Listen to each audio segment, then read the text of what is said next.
La Razón Plus presenta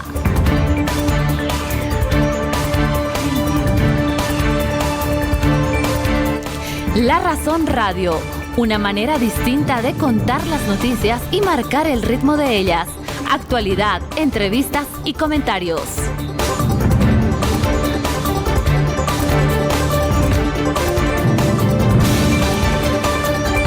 Con ustedes, Rubén Atahuichi y Antonio Dalense. 8 de la mañana y 1 minuto, comenzamos nuestra transmisión digital de La Razón Radio a través de nuestras plataformas digitales www.la-mediorazón.com, YouTube, además de Instagram, TikTok, Facebook y Twitter. A esta hora de la mañana les saluda Rubén Atahuichi. ¿Cómo están, amigos? ¿Cómo estás, Antonio? ¿Qué tal, Rubén? Amigos de La Razón Radio, tengan todos ustedes muy buen día. Puede ser un día con solcito. ¿Sí? Con solcito, sí, pero Eso. hay nubes cerradísimas en la zona norte de la ciudad de La Paz. ¿Qué tal si nos vamos al reporte para actualizar la información? Ha sido detenido Alberti, el implicado en el robo callejero en la ciudad de Santa Cruz. Es un capitán y en de otros policía. muchos casos más. Sí, a ver este reporte de nuestro compañero Pedro Luna. Adelante, Pedro. El día de ayer en la ciudad de La Paz, en fecha martes 21 de marzo, la gestión en curso aproximadamente a las 18:30, en la zona central, estamos hablando en la calle Comercio, en la ciudad de La Paz, a la altura de la pizzería Elis, se procedió a dar cumplimiento a la orden de aprehensión en contra del señor Javier Alberti Usqueda y de manera inmediata fue trasladado a las instalaciones policiales.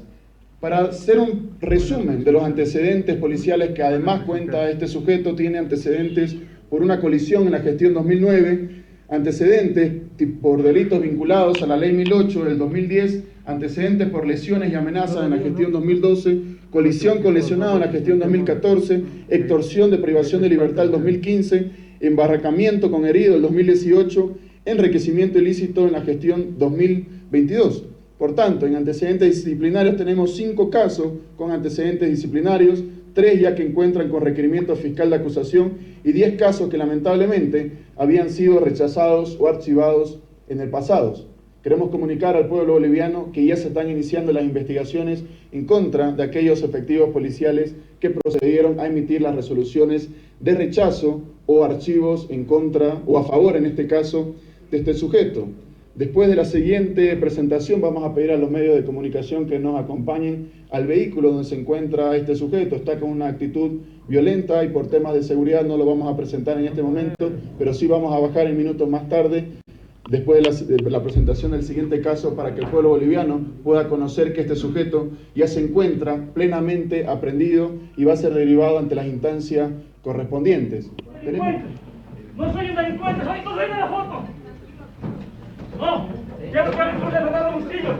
Él me mandaba a recoger sus autos. Fernando Bustillo de todas las veces. No soy un delincuente. No soy de la foto.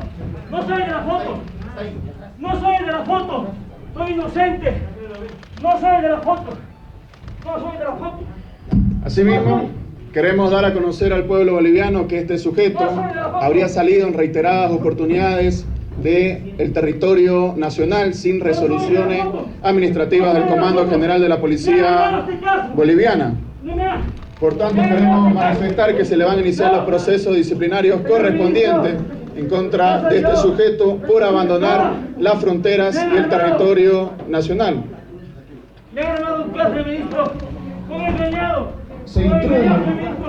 No soy delincuente, no soy de la foto. Se instruye públicamente.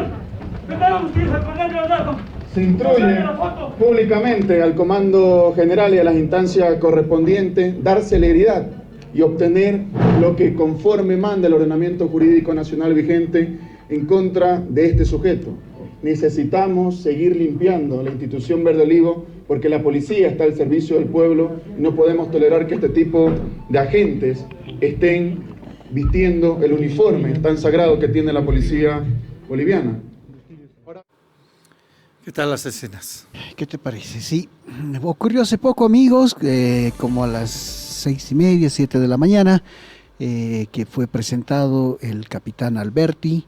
Él dice que no es el de la foto, que no es un delincuente, pero bueno, Entiendo que ya fue incluso identificado, que fue delatado por el otro capitán que está detenido en Santa Cruz. Él ya está con detención preventiva de 1 mes y medio y también entendemos que él sí dijo que estaba junto al capitán Alberti. Así es. Pero nada, sería eso, Rubén.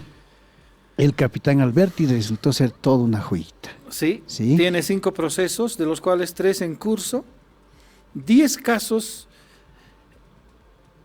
anteriores, de los cuales han sido rechazados algunos y otros archivados. Ya estuvo en la cárcel en el penal de Palmasola en Santa Cruz ¿Sí? por presuntos vínculos con el narcotráfico.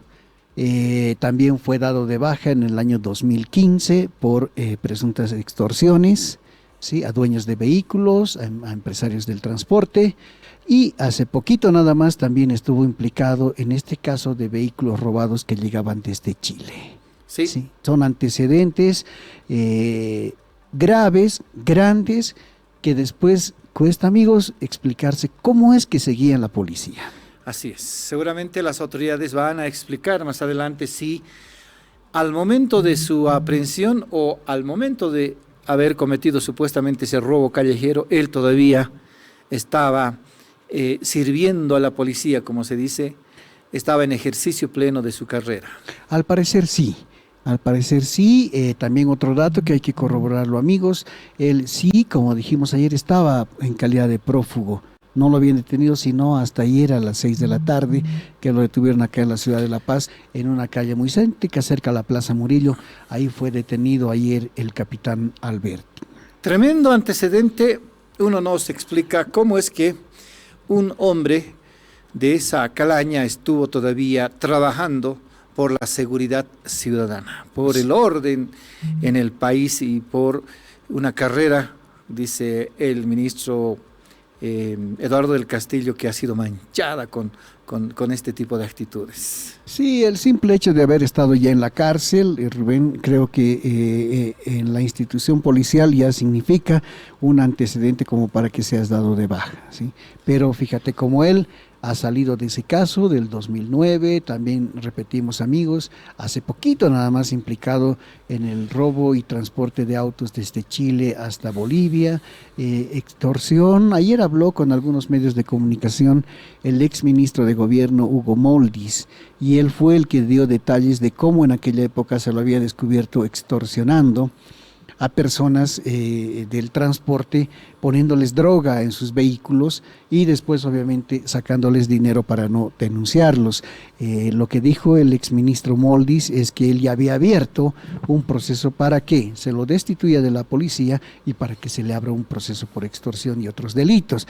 Sin embargo, él tuvo que dejar, Rubén, el ministerio y ya le perdió el caso y bueno, y ahora se entera, dice él, que está implicado también en este tipo de delitos.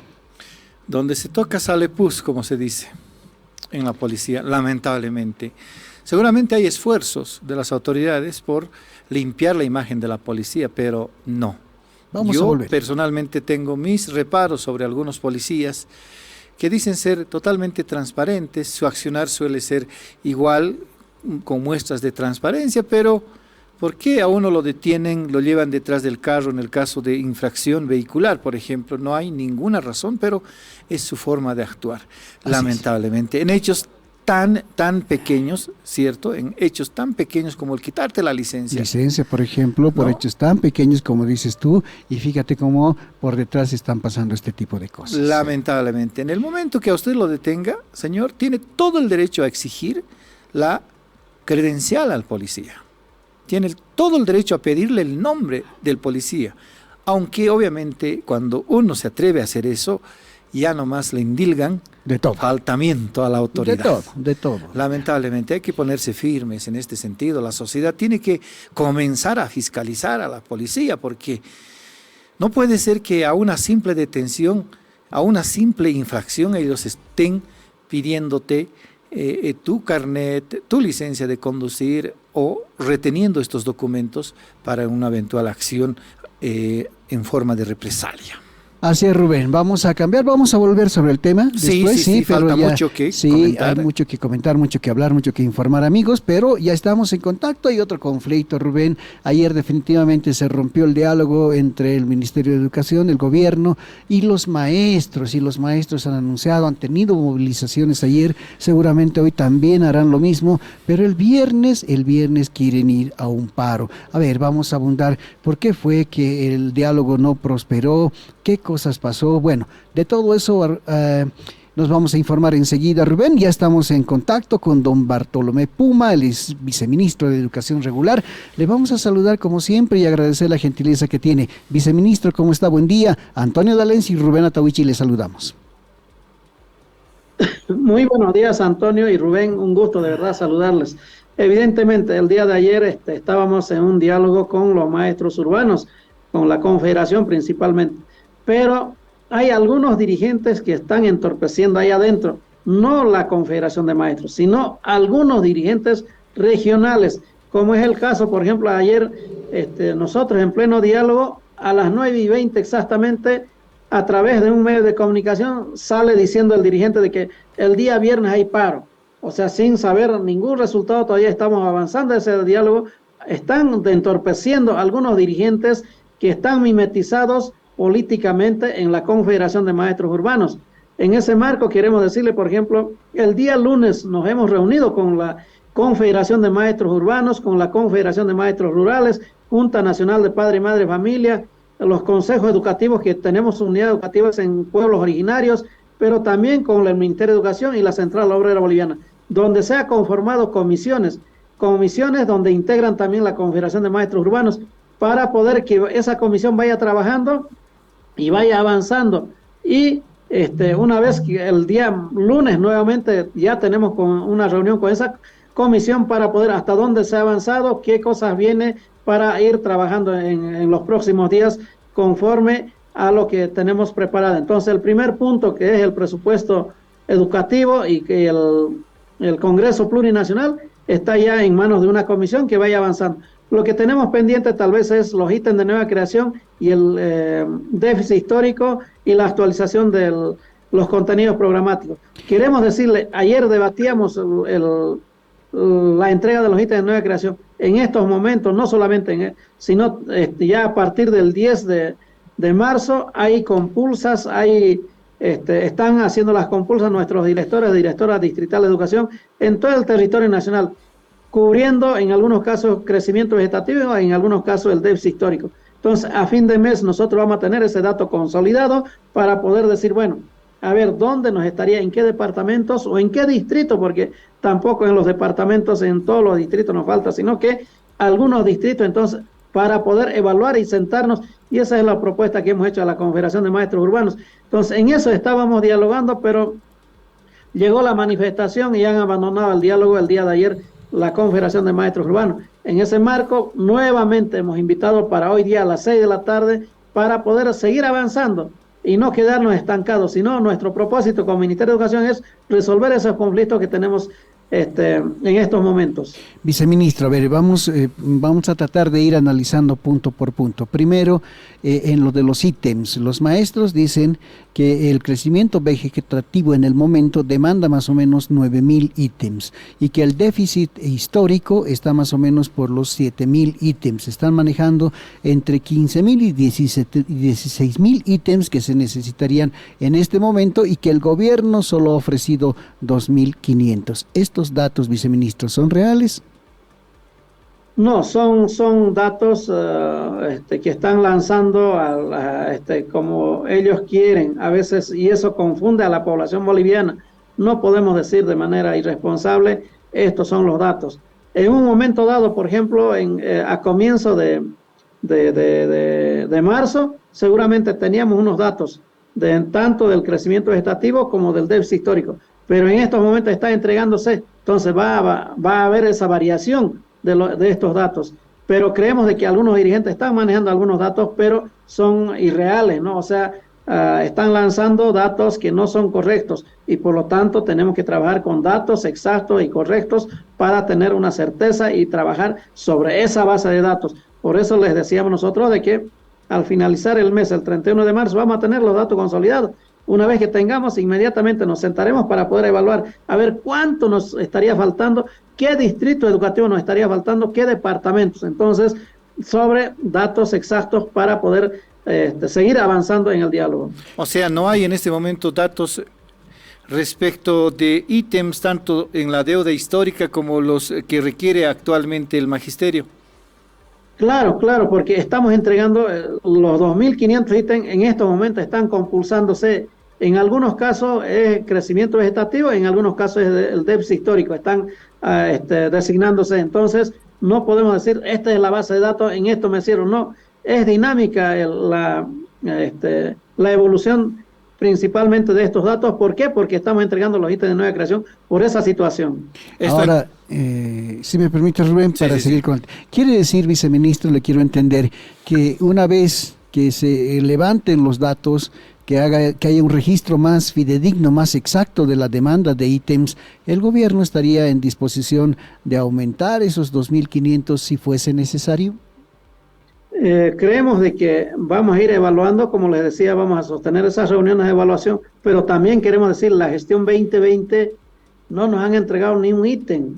Eso es lo que ha generado ese déficit histórico. Sí. Ahora esos problemas tenemos que nos han heredado la gestión 2020, que no entregaron ni un ítem. Entonces, pero sí vamos a ir resolviendo de manera gradual año tras año, porque es también difícil de poder resolver en un solo año.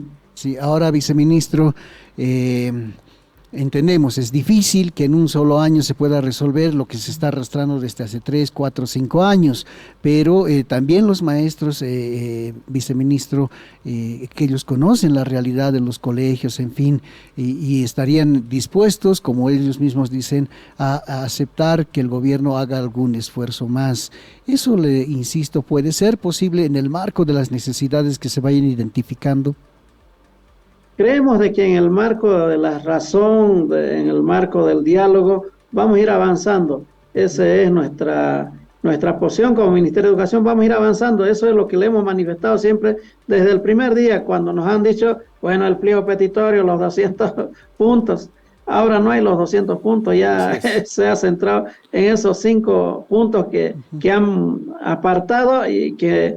Entonces, pero estamos trabajando para poder resolver esos conflictos. Profesor, ¿son los ítems el tema más complicado o la malla curricular?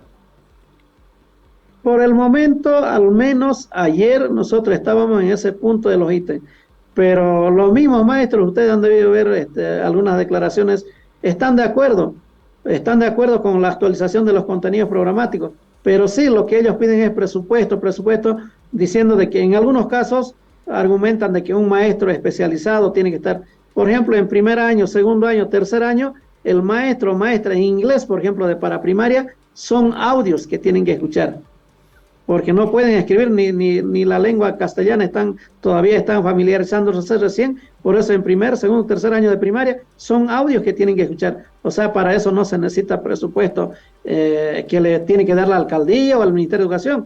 Entonces, a partir del cuarto año, quinto y sexto de primaria, sí van a ingresar a lo que es la escritura, pero todavía de manera paulatina, procesual, no inmediatamente, digamos, ya avancen. Entonces, es que en algunos casos exageran los maestros y maestras. ¿Quién no va a querer que un estudiante que lleve matemática financiera, que le va a proyectar para ingresar a la universidad? Ningún padre de familia no está, incluso los mismos maestros y maestras son padres y madres de familia y también ellos debían prever desde esa situación. ¿Se ha explicado esto, profesor, a los maestros, a sus colegas, que ellos entienden o creen que todo lo que se ha ajustado en la malla curricular se tiene que aplicar ya no más desde ahora? Entiendo que esto es paulatino, que tiene que ir avanzando poco a poco. ¿Se ha hablado de esto con los maestros, con los dirigentes especialmente? Sí, hemos explicado una y otra vez, sin embargo, dentro de la Confederación de Maestros Urbanos hay 1 o 2, yo diría máximo 3 maestros que entorpecen el diálogo y que no son integrantes de la Confederación, sino son dirigentes departamentales o regionales. Pero y sabemos muy bien de dónde vienen, a dónde van y a dónde están apuntando esos dirigentes. Nosotros queremos decirle a la Confederación de Maestros Urbanos que no se dejen manejar con esos dirigentes que son intransigentes, que no valoran la inversión que hace el Ministerio de Educación en favor de la educación. Viceministro, ahora el otro punto también álgido en estas negociaciones es el del presupuesto. El gobierno ha asignado para este año un poco más del 10% del presupuesto general para el sector de educación. Entiendo que los profesores quieren el 33% del presupuesto, pero bueno, ahí nomás ya hay un problema grande porque el presupuesto se lo aprueba un meses antes, ¿no? El presupuesto general del Estado lo hemos aprobado el año pasado, los primeros días de diciembre. ¿Cómo se puede negociar esto cuando algo ya está consolidado?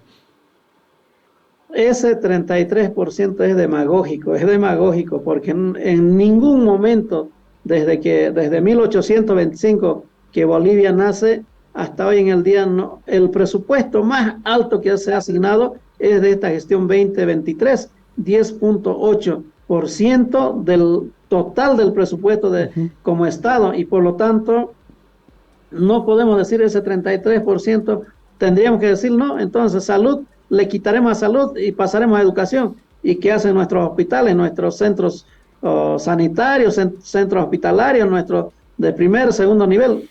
Dejaríamos sin salud a la población boliviana. Entonces seríamos tan irresponsables de decir, nunca en la vida había ese presupuesto del 33%. Entonces eso sí es demagógico. No podemos decir de que alegremente que 33%.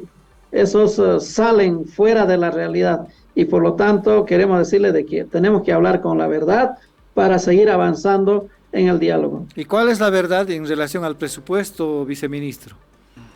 La verdad, esta gestión 2023 es 10.8%, que equivale en bolivianos 26.000 millones de bolivianos para seguir avanzando en este trabajo educativo. Es el mayor presupuesto de todas las carteras del Estado. Eso implica que no se mueve entonces el presupuesto para el próximo año. No, lo que queremos decirle a nuestros colegas maestros es que también, como decía nuestro colega Antonio, de que el presupuesto se hace, los gobiernos autónomos municipales hacen junio y julio. Hasta el 5 de agosto debe estar en su despacho de los alcaldes o gobernadores.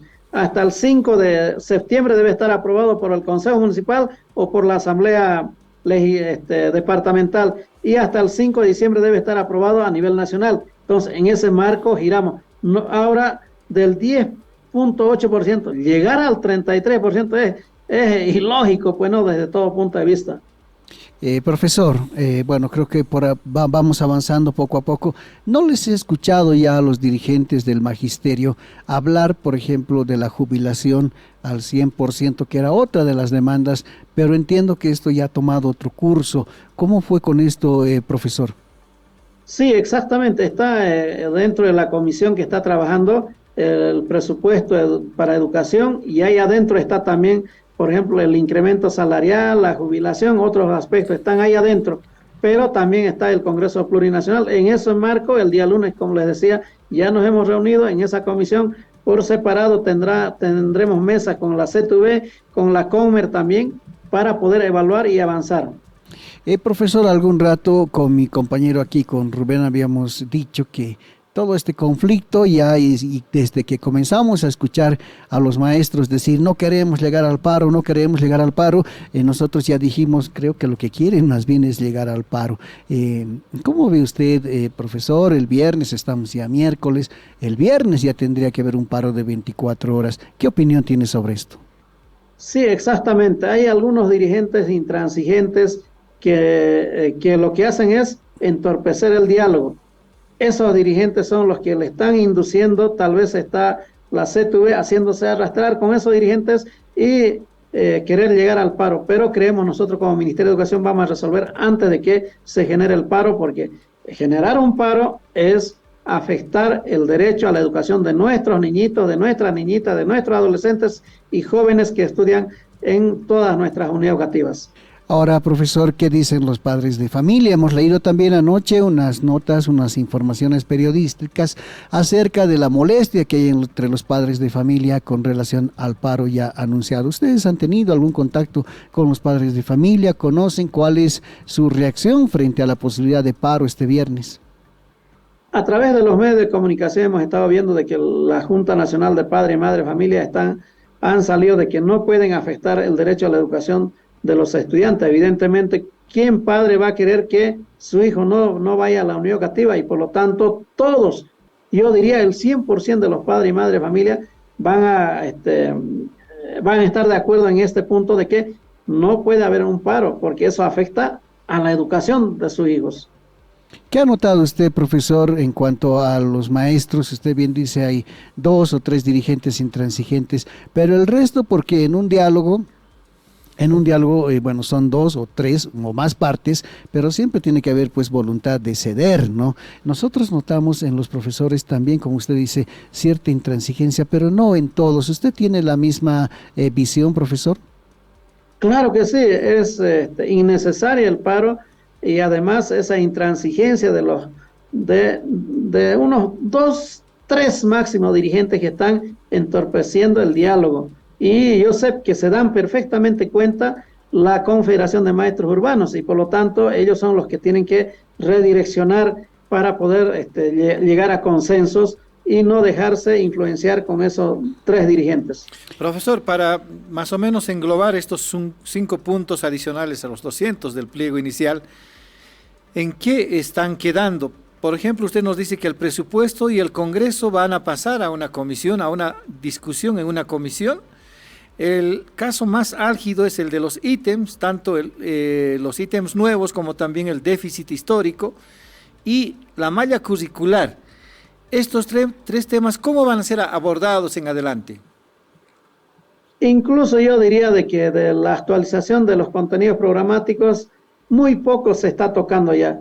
Ayer, por ejemplo, estábamos centrados en los ítems de nueva creación, el déficit histórico. Eso, como les decíamos, va variando de un día para el otro. ¿Por qué? Porque estamos entregando todos los días, hay compulsas en las direcciones distritales de educación y por lo tanto, pero sí vamos a tener en una semana, vamos a tener ya esos datos específicos, claros a nivel nacional. Bajo esa lógica tendríamos que poder también seguir evaluando a fin de mes y avanzar, porque nosotros queremos proponerle también de que hay algunas cosas que podemos ir avanzando, pero es en ese marco del diálogo y respeto con nuestros colegas maestros de la CTV. Profesor, si bien los profesores, bueno, la dirigencia del magisterio en este caso tiene observaciones, tiene reparos sobre la nueva malla curricular o los ajustes que se han hecho a la malla curricular, pero en los hechos, ¿qué está pasando? ¿Qué información tiene? Ya estamos casi a 2 meses de clases, se está aplicando, no se está aplicando, se está haciendo poco a poco, como se había quedado también. ¿Qué información tienen ustedes desde las mismas escuelas y colegios? No, queremos decirle de que ustedes saben muy bien en las redes sociales, los medios de comunicación, nos están enfocando de que en todo el territorio nacional, en los 9 departamentos, está llevándose hacia adelante la actualización de estos contenidos programáticos. Un ejemplo que les vamos a poner, el ajedrez. Claro, en febrero hemos lanzado ya de que las olimpiadas científicas, las olimpiadas de ajedrez, y eso está desarrollándose en toda su magnitud. Y con qué alegría nuestros estudiantes han recibido. Y ahora no podemos decir, no, paren nomás, hasta que no haya una nueva reorganización, esperaremos. El tiempo es un recurso no renovable para el aprendizaje y por lo tanto no podemos decirle, paren un rato, luego volveremos, ¿no? Perfecto, profesor. Esperemos entonces si nos puede reiterar la invitación a los dirigentes del magisterio para esta tarde, la reunión, ¿a qué hora es? ¿Dónde sería? Sí, exactamente. Aquí en el Ministerio de Educación a las 6 de la tarde vamos a volver a poder sentarnos para poder siempre en el marco del diálogo avanzar de manera propositiva. Quería preguntarle antes, hemos visto imágenes, Rubén, que no quisiéramos, lamentables, mucha violencia contra la policía, hemos visto incluso agresiones, la policía también responde, por supuesto, en fin, ahí estamos viendo algo, si puede ver el profesor, fíjense, son los profesores los que están movilizados, ahí está la policía también respondiendo con los gases, en fin, son escenas que no quisiéramos ver, profesor, quisiéramos escuchar un mensaje también de parte suya para que estas imágenes no se repitan. Ayer realmente fue muy lamentable. Sí, exactamente. Me escribió un estudiante, me dice, estoy viendo yo a mi profesor que está siendo reprimido, pero viene la acción que hacen los maestros, de violentar. Por ejemplo, a algunos vecinos nos han hecho llegar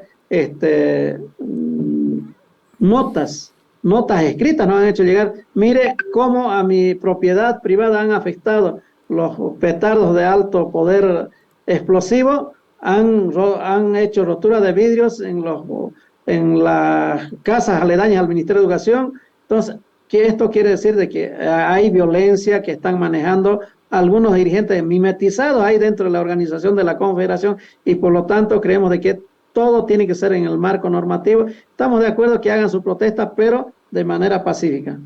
Perfecto, profesor, le vamos a agradecer mucho como siempre la gentileza que tiene con La Razón Radio. Esperemos de buena fe que esta tarde se pueda reinstalar el diálogo a las 6, como dice usted, que los profesores acepten y que puedan continuar negociando, dialogando, que creemos que ese es el camino siempre para la solución de los conflictos. Profesor, muchas gracias otra vez, será hasta una próxima oportunidad. Muchas gracias, un gusto. Ahí está Rubén, gracias entonces al profesor Bartolomé Puma, él es viceministro de Educación Regular, contándonos qué fue lo que pasó ayer, por qué se rompió el diálogo, que parecía nomás que estaba bien encaminado, y hablando de estos puntos que pueden ser, que son los más álgidos, ¿no? Que son los que están en la mesa de discusión. El profesor dice bien claro, no podemos ahorita dar cifras, lanzar cifras. Los profesores, la dirigencia del magisterio está manejando estos datos, ¿no? Sí. 9,000 ítems que se necesitarían por el crecimiento vegetativo de nuestros estudiantes, 7,000 ítems. 10,000 dijeron, 10,000 ítems. Ahora bajaron a 9,000 ítems. No, lo de la deuda histórica. A la deuda histórica dijeron. No, ahora es 7,000, ¿sí? Bueno, bajaron. El último dato que dieron es 7,000, el gobierno dice nos ofrece solo 2,500, entonces no es suficiente y tienen ellos seguramente, tampoco creo que se inventen, pero de repente los datos, como dice el profesor, ya no sean los mismos, ¿sí? Entonces habrá que hacer ese estudio. A mí me parece coherente, no sé qué opinas tú, claro, pero a mí me parece coherente de que se haga un relevamiento de datos, amigos, que cada distrital vaya informando más o menos cuánto es lo que necesita, en fin, y sobre esa base, lo ha dicho el profesor, ¿sí? Tal vez no de una forma muy contundente, pero sí lo dijo, que hay la posibilidad de que el gobierno se abra en función de las necesidades a ir mejorando eso. Ahora, a mí me llaman la atención varios hechos. Primero, ¿dónde estaban los maestros en 2020 cuando se suspendió primero la entrega de ítems por parte del gobierno de entonces? ¿Dónde estaban los maestros? Segundo, ¿dónde estaban cuando se ha clausurado el año escolar a medio año, cuando no se había hecho nada? Se estaba divagando sobre este decreto en relación a las 4 formas de impartir clases a distancia, presencial, semipresencial, virtual. ¿Dónde estaban los maestros? ¿Qué han dicho entonces los dirigentes? ¿Dónde estaba José Luis Álvarez, que suele ser bravo en las protestas? Por un lado. Segundo, ¿cómo es que de los 200 puntos del pliego petitorio no se extraiga ninguno de estos 5 puntos que ahora se han convertido en los cruciales? ¿Qué fue de los 200 puntos? ¿Por qué se olvidaron de los 5 puntos cruciales que ahora son los que están complicando la relación del gobierno con los maestros urbanos en estos días de diálogo y conflicto? Tercero, creo que hay que establecer claramente dónde se están complicando las cosas.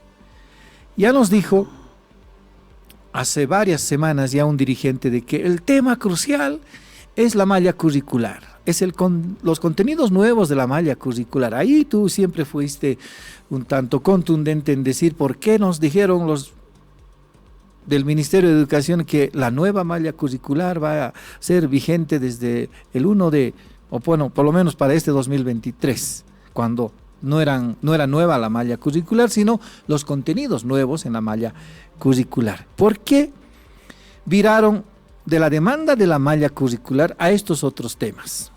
A estos otros 4 puntos cruciales que en este momento están conflictuando la situación del diálogo entre el magisterio y el Ministerio de Educación.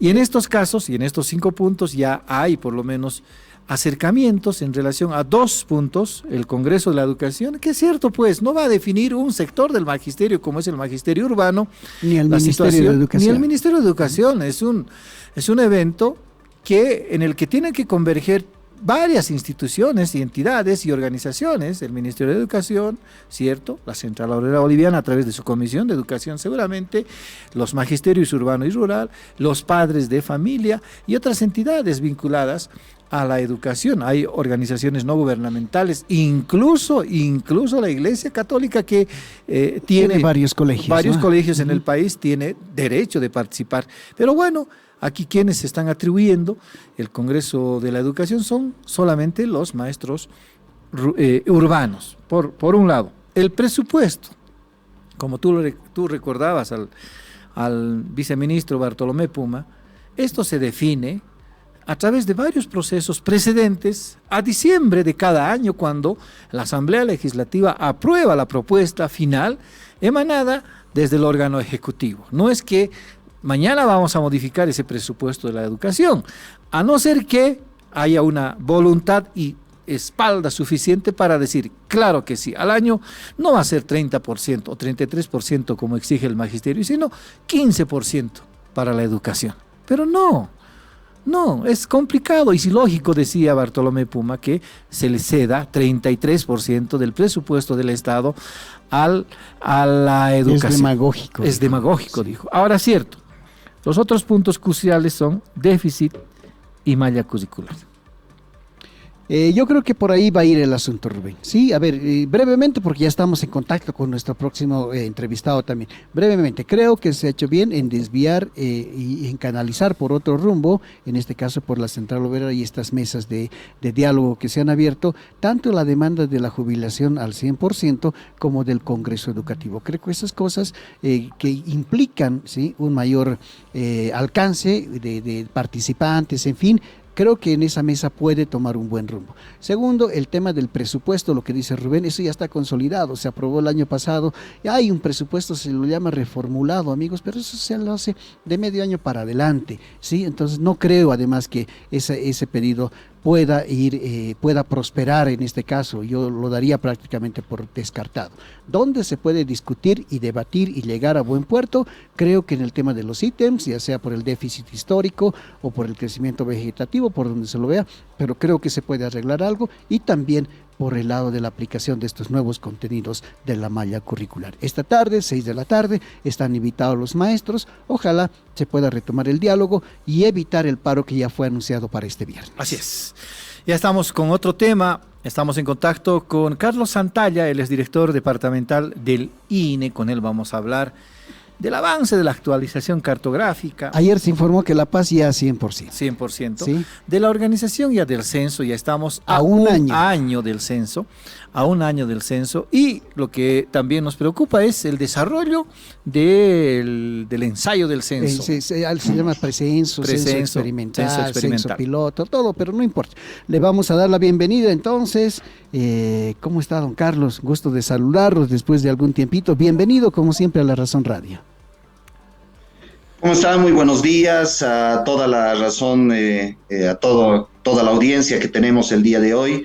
Sí, muy bien, como Rubén lo describía, estamos muy contentos. El día de ayer hemos presentado ya el 100% de la actualización cartográfica estadística en todo el municipio de La Paz. Arrancamos esta historia un 19 de septiembre de la gestión 2022 y le hemos terminado este 17 de marzo 2023 con 6 meses que nos ha durado todo este trabajo. Así como tiempito atrás hemos terminado todo el trabajo de la Ciudad del Alto con 4 meses y medio. El día de ayer hemos entregado ya la cartografía estadística completamente digitalizada, y ese no es un dato menor, porque por primera vez en nuestra historia, de lo que antes éramos república, de lo que hoy somos Estado plurinacional, tenemos una cartografía estadística completamente digitalizada.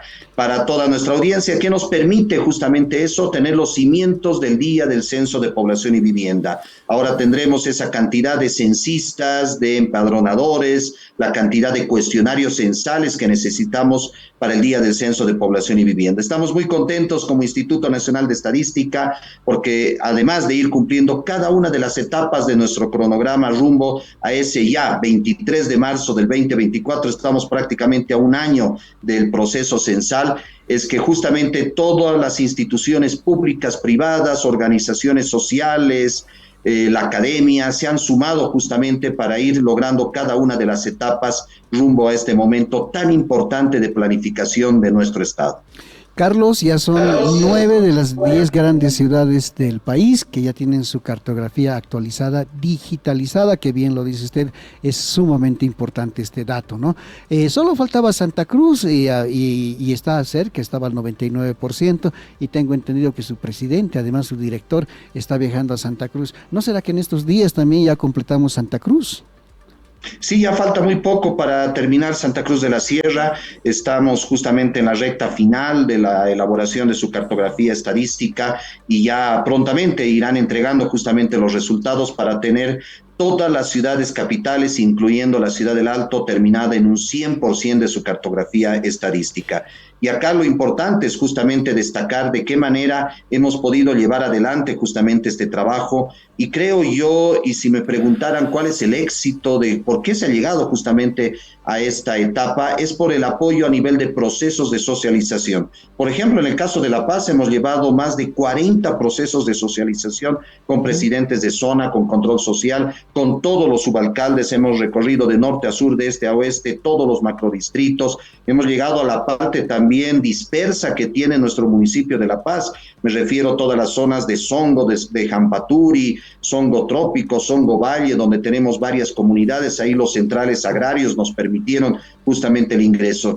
Creemos ahí el éxito de cómo hemos ido explicando qué es la cartografía estadística, para qué sirve la cartografía estadística y cuáles son las siguientes etapas que van a venir rumbo al Censo de Población y Vivienda. Por eso es que hemos llegado justamente a culminar cada una de estas etapas y ahora nos falta simplemente ya Santa Cruz de la Sierra para tener todas las ciudades capitales terminadas en un 100%. Está el INE en cronograma para la organización previa del censo, ¿está en cronograma?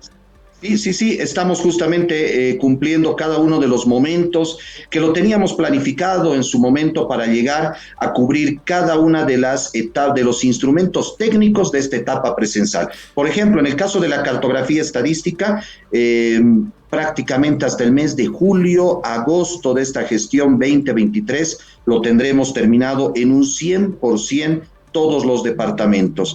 Yo me imagino seré yo uno de los últimos que voy a terminar porque tenemos 87 municipios. Al momento he llegado ya a cobertura de 48 municipios, que equivale a aproximadamente unas 12 provincias que hemos ingresado. Me falta aún el otro porcentaje para terminarlo. Voy en un 77% de avance del departamento de La Paz, y falta todavía aún ese porcentaje para culminar. Por eso tenemos trazado llegar hasta el mes de julio, agosto y terminar toda la cartografía estadística en todo el departamento de La Paz. Ahora, ¿cuál es la próxima actividad crucial que tiene que encarar el Instituto Nacional de Estadísticas? ¿Será el precenso?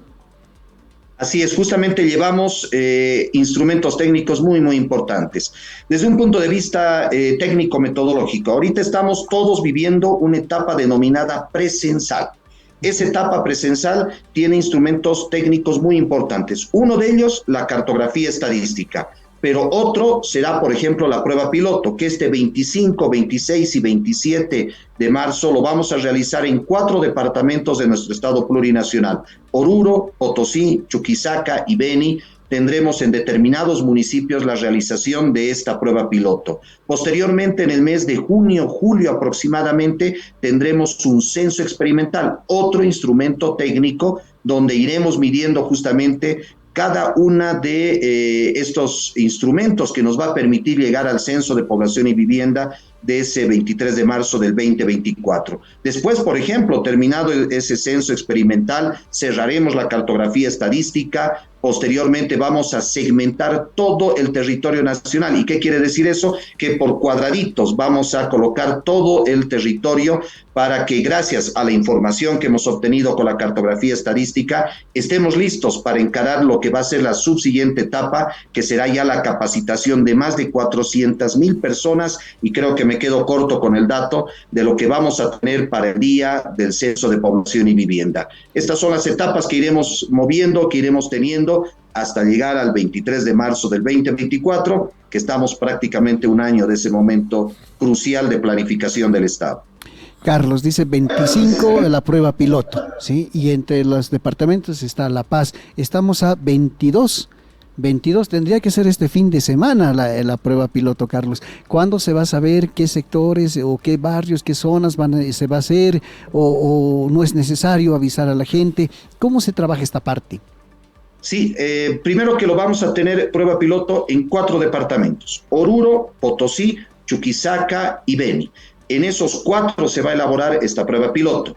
¿Cuál es el objetivo principal? Medir los instrumentos técnicos que tiene el Instituto Nacional de Estadística, tales como aspectos logísticos, administrativos, comunicacionales, cómo va a ser el ingreso, por ejemplo, desde el punto de vista de los medios como tal, el cuestionario censal, que ya lo empezaremos a probar justamente en esta prueba piloto, y cómo la población llega a entender justamente esos elementos del carácter técnico que va a servir justamente para el día del Censo de Población y Vivienda. La palabra misma lo dice, es una prueba donde nosotros queremos encontrar la realidad. Eso es lo fundamental. ¿Cómo podría ser el día del Censo de Población y Vivienda, tomando en cuenta justamente cada uno de estos instrumentos técnicos? ¿Qué vamos a obtener con eso? Lecciones aprendidas. Es lo que aún le falta al INE, que tiene que mejorar, de qué instrumentos técnicos aún tenemos que perfeccionar para que en el siguiente paso, que ya va a ser entre el mes de junio, julio, el censo experimental nos dé justamente una segunda parte de esta prueba piloto en estos instrumentos que iremos midiendo. ¿Qué nos sirve de eso? Nuevamente, son instrumentos de carácter metodológico que son fundamentales para llegar a un censo de población y vivienda, que además nos marcará justamente los estándares internacionales, porque no olvidemos a toda nuestra audiencia que el censo sirve para Bolivia, claro que sí, pero tiene que ser también comparado internacionalmente para que dentro de los procesos censales que tenemos en la región, el INE y en este caso el censo de Bolivia tenga justamente esa dimensión. Carlos, ¿qué tal si nos explica los conceptos? Cartografía actualizada, cartografía estadística, prueba piloto y censo experimental. ¿Qué conceptos tienen estas actividades metodológicas previas al censo?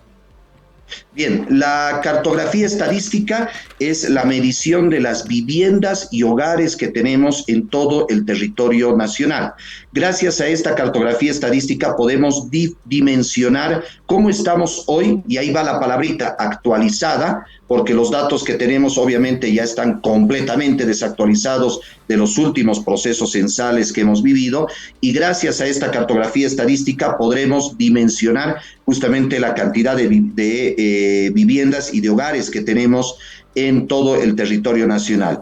Con esa dimensión es que nosotros vamos a poder obtener esa cantidad de censistas, de empadronadores, esa cantidad de cuestionarios que necesitamos. Hagamos una hipótesis, digamos de que no realicemos una cartografía estadística, no de que no la hagamos. Yo le denomino así, es llegar a ciego al día del Censo de Población y Vivienda, porque no tendría justamente la base o lo que yo le denomino los cimientos del proceso censal que vamos a vivir. En el caso de la prueba piloto es medir los instrumentos técnicos que son para el día del Censo de Población y Vivienda. Probarlos, ahí va justamente la palabra clave en el aspecto administrativo, logístico, comunicacional, cuestionarios censales que tenemos para que sean justamente perfeccionados en lo que vamos a tener el día del censo de población. Y el censo experimental es prácticamente lo mismo de una prueba piloto, solo que la dimensión es un poco más grande de lo que tenemos al medir y al tener justamente municipios que vamos a tener un poco más en cantidad poblacional. En la gestión ya 2022 elaboramos algunas pruebas piloto justamente en pequeños municipios. Aquí iremos creciendo en dimensión hasta llegar justamente al censo experimental y que nos sirva justamente para el día del censo de población y vivienda. Son instrumentos técnicos muy importantes porque gracias a ellos iremos probando cada uno de estos elementos técnicos que nos servirán de base para el censo de población y vivienda. Queremos un censo que sirva, queremos datos que se puedan dimensionar correctamente y donde absolutamente todos seamos contados. Carlos, la prueba piloto ya me lo ha explicado clarito, se han escogido 4 regiones, en fin, ¿el censo experimental va a ser en todo el país? ¿Se va a escoger un lugar de cada departamento? Igual se van a determinar algunos departamentos específicos, municipios.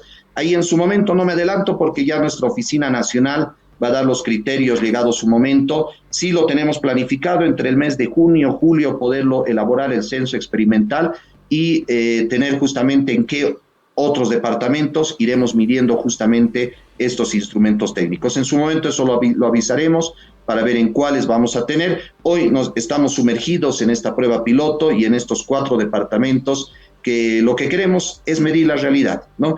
No queremos una prueba piloto que sea perfecta, sino al contrario, ver qué problemas tenemos, ante qué nos enfrentamos, para irlos corrigiendo ya hasta el día del censo de población y vivienda. Carlos, ¿cómo andamos en la organización de las brigadas que van a recorrer el día del censo distintas zonas, ciudades, municipios y 400,000 personas, dijo, ¿no? Sí, ¿no? Sí. ¿Cuánta gente ya está contratada? Si al final es la que va a ser la que trabaje o todavía hay que contratar y capacitar a más personal.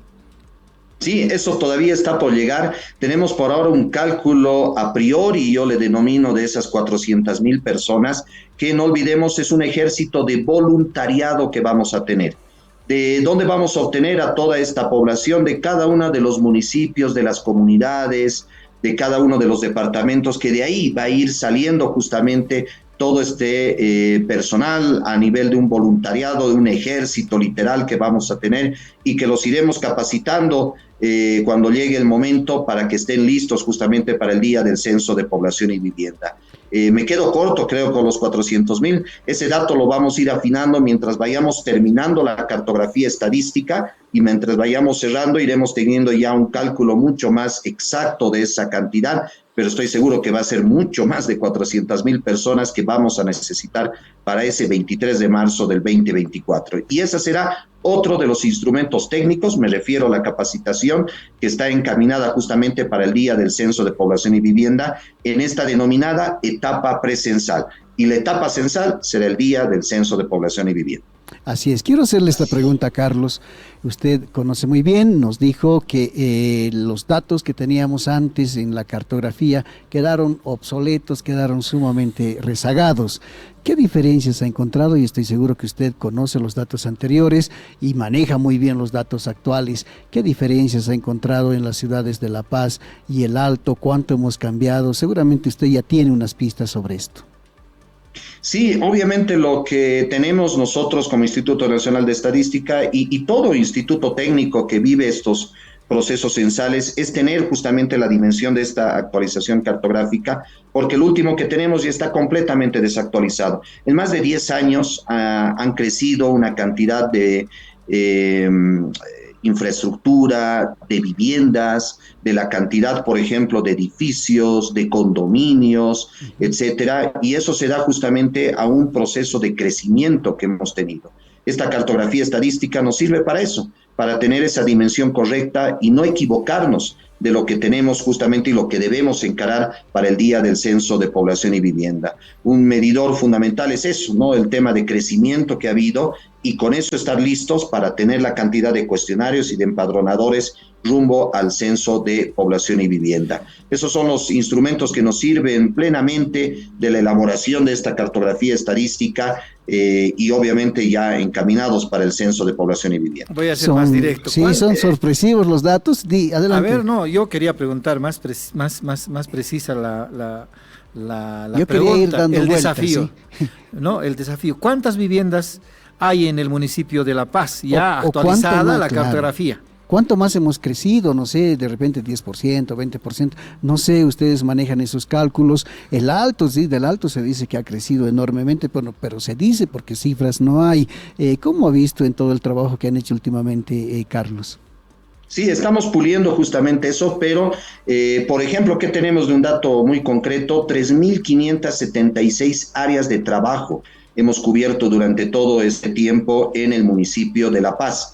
Desde ese 19 de septiembre a la fecha, a este ya 17 de marzo, hemos llegado a cubrir esa cantidad, que esa es la que justamente ahora nosotros vamos a segmentar para tener ya la cantidad exacta que tenemos para el día del censo de población y vivienda. Por eso, esas áreas de trabajo, y les digo áreas de trabajo, esa ha sido la metodología que nosotros hemos tenido para cubrir que un área de trabajo, por ejemplo, compone uno o varios manzanos, y ahí es donde hemos ido encontrando a cada una de las viviendas y de los hogares. Estamos puliendo justamente ese dato, pero para tener algo muy concreto, hemos tenido 3.576 áreas de trabajo, que esa es la dimensión técnica que vamos a ir usando para el día del censo de población y vivienda. ¿Y en el Alto cuántos más o menos fueron? ¿Se acuerda?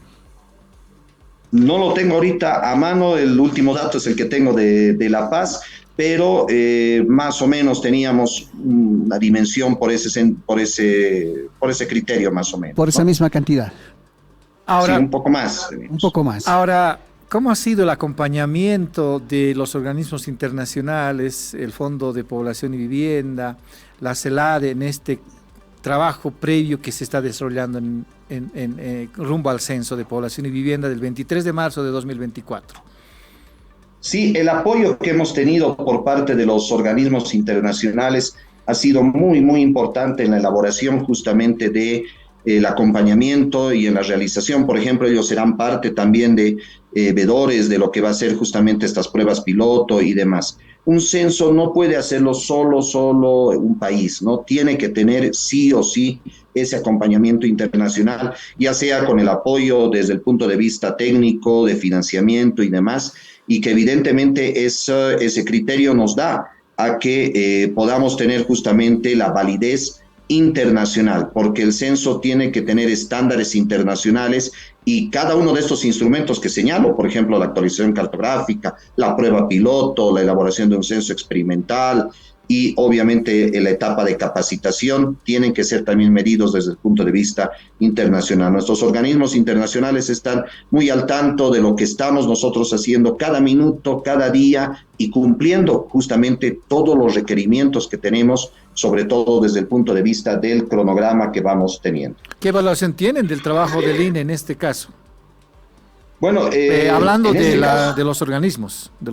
Sí, en este caso, ¿qué es el cumplimiento? El cumplimiento de las etapas que estamos teniendo y del cronograma. Eso es uno, por ejemplo, de los requerimientos que se tiene, de qué manera los organismos internacionales tienen que darle viabilidad y validez justamente a que el INE vaya cumpliendo cada una de las etapas. Por ejemplo, les decía hace un momento, tenemos que terminar la cartografía estadística en un 100% de todos los departamentos ya hasta el mes de julio, agosto aproximadamente de esta gestión 2023. Ese ya es justamente uno de los medidores que tienen los organismos internacionales para ver de qué manera el INE está cumpliendo con cada una de las etapas que se tiene trazadas. Carlos, hoy estamos a 22 de marzo de 2023. Le voy a hacer una figura que si estuviésemos a 22 de marzo de 2024 y estuviésemos en esta misma entrevista, ¿de qué estaríamos hablando? ¿Cuáles serían los datos que el INE nos estaría dando o los mensajes un día antes del Censo Nacional de Población y Vivienda? Yo daría un elemento fundamental. Primero, y espero que lleguemos a eso, el agradecimiento a toda la población por haber apoyado cada una de estas etapas, por haber entendido que este trabajo ya a un día del censo, nos pondremos en ese imaginario, es justamente la labor de toda la población, que este instrumento técnico se ha vivido en esa dimensión de tener justamente el apoyo desde esa actualización cartográfica de la gestión 2022-2023, de todas las otras etapas que el Instituto Nacional de Estadística ha ido cumpliendo.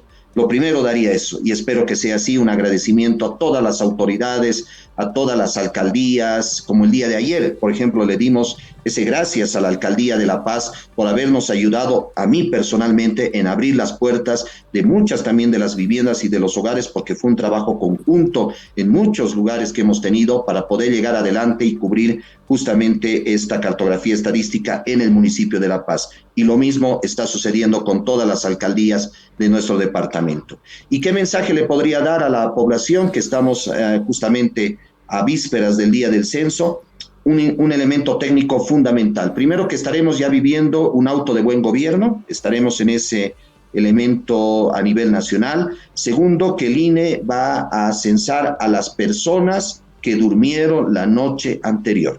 Ese es, creo, uno de los datos más importantes que vamos a tener, porque, y me pongo de ejemplo, Carlos Santalla sí estará justamente en el, pertenezco al municipio de La Paz, yo soy miraflorino, por ejemplo, pero si mis actividades económicas me dan a que yo esté en Viacha, el INE censará a Carlos Santalla en Viacha, por ejemplo. Entonces, ese elemento no es menor, y eso lo estamos explicando en todas las socializaciones donde estamos yendo, que nosotros censaremos a las personas que durmieron la noche anterior. ¿Qué quiere decir eso? Que el 22 de marzo del 2024, todas las personas que durmieron esa noche serán censadas al día siguiente en el censo de población y vivienda donde esté ahí la persona. ¿Cree usted que sea suficiente eso? Porque hay municipios que se están organizando para el retorno de sus residentes para que sean censados en el municipio. ¿Esto será correcto? ¿Qué se está haciendo para contrarrestar esta actuación de algunos alcaldes de algunas comunidades? Y un principio básico que es la libertad, ¿no? La libertad de locomoción, que eso está incluso constitucionalizado, y que eso va a ir a la decisión de cada uno de ver dónde realmente tiene que ser censado, y esa es la libertad que cada uno va a ir moviendo de cada municipio, de cada población. Pero desde el punto de vista teórico, y así también lo explico yo en varias socializaciones, uno donde debería supuestamente también ser censado, donde tiene actividades económicas, donde tiene ahí la vivienda, donde tiene el hogar como tal, ahí uno debería ser censado. Pero hay un principio básico, que es la libertad de cada uno, y así lo están entendiendo todos nuestros municipios, comprendiendo. Ellos están viendo de qué manera van a encarar, obviamente, ya la cercanía del día del censo de población y vivienda.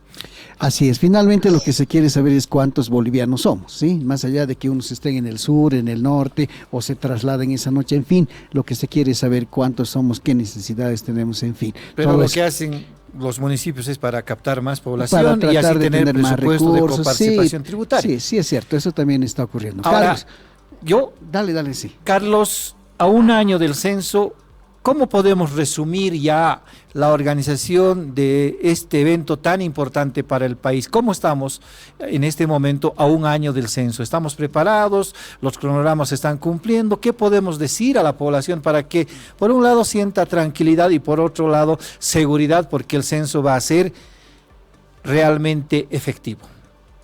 Sí, estamos contentos en el cumplimiento número 1 del cronograma. Eso es lo más importante. Estamos llegando a cubrir justamente la planificación que ya en gestiones anteriores lo teníamos ahí planeado. Número 2, el apoyo de toda la población. Estamos realmente, creo, muy satisfechos de qué manera cada uno de los departamentos, en el caso mío del departamento de La Paz, han ido entendiendo la dimensión justamente de un censo, la validez, y que al final todos debemos ser contados en ese censo, y tienen que servir los datos que emane el Instituto Nacional de Estadística para la proyección que vamos a tener los restantes años en nuestro estado plurinacional. Por eso estas etapas que estamos viviendo, estos cumplimientos son fundamentales para poder tener un censo realmente inclusivo, de validez, un censo que sirva para todos los bolivianos.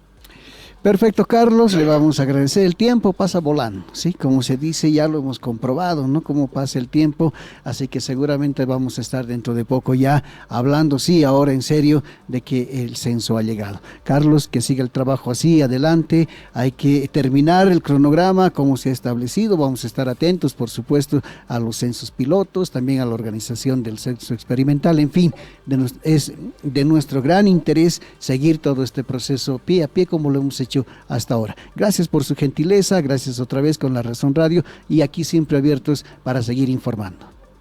A toda la audiencia de La Razón Radio, a ustedes, hermanos, muchísimas gracias.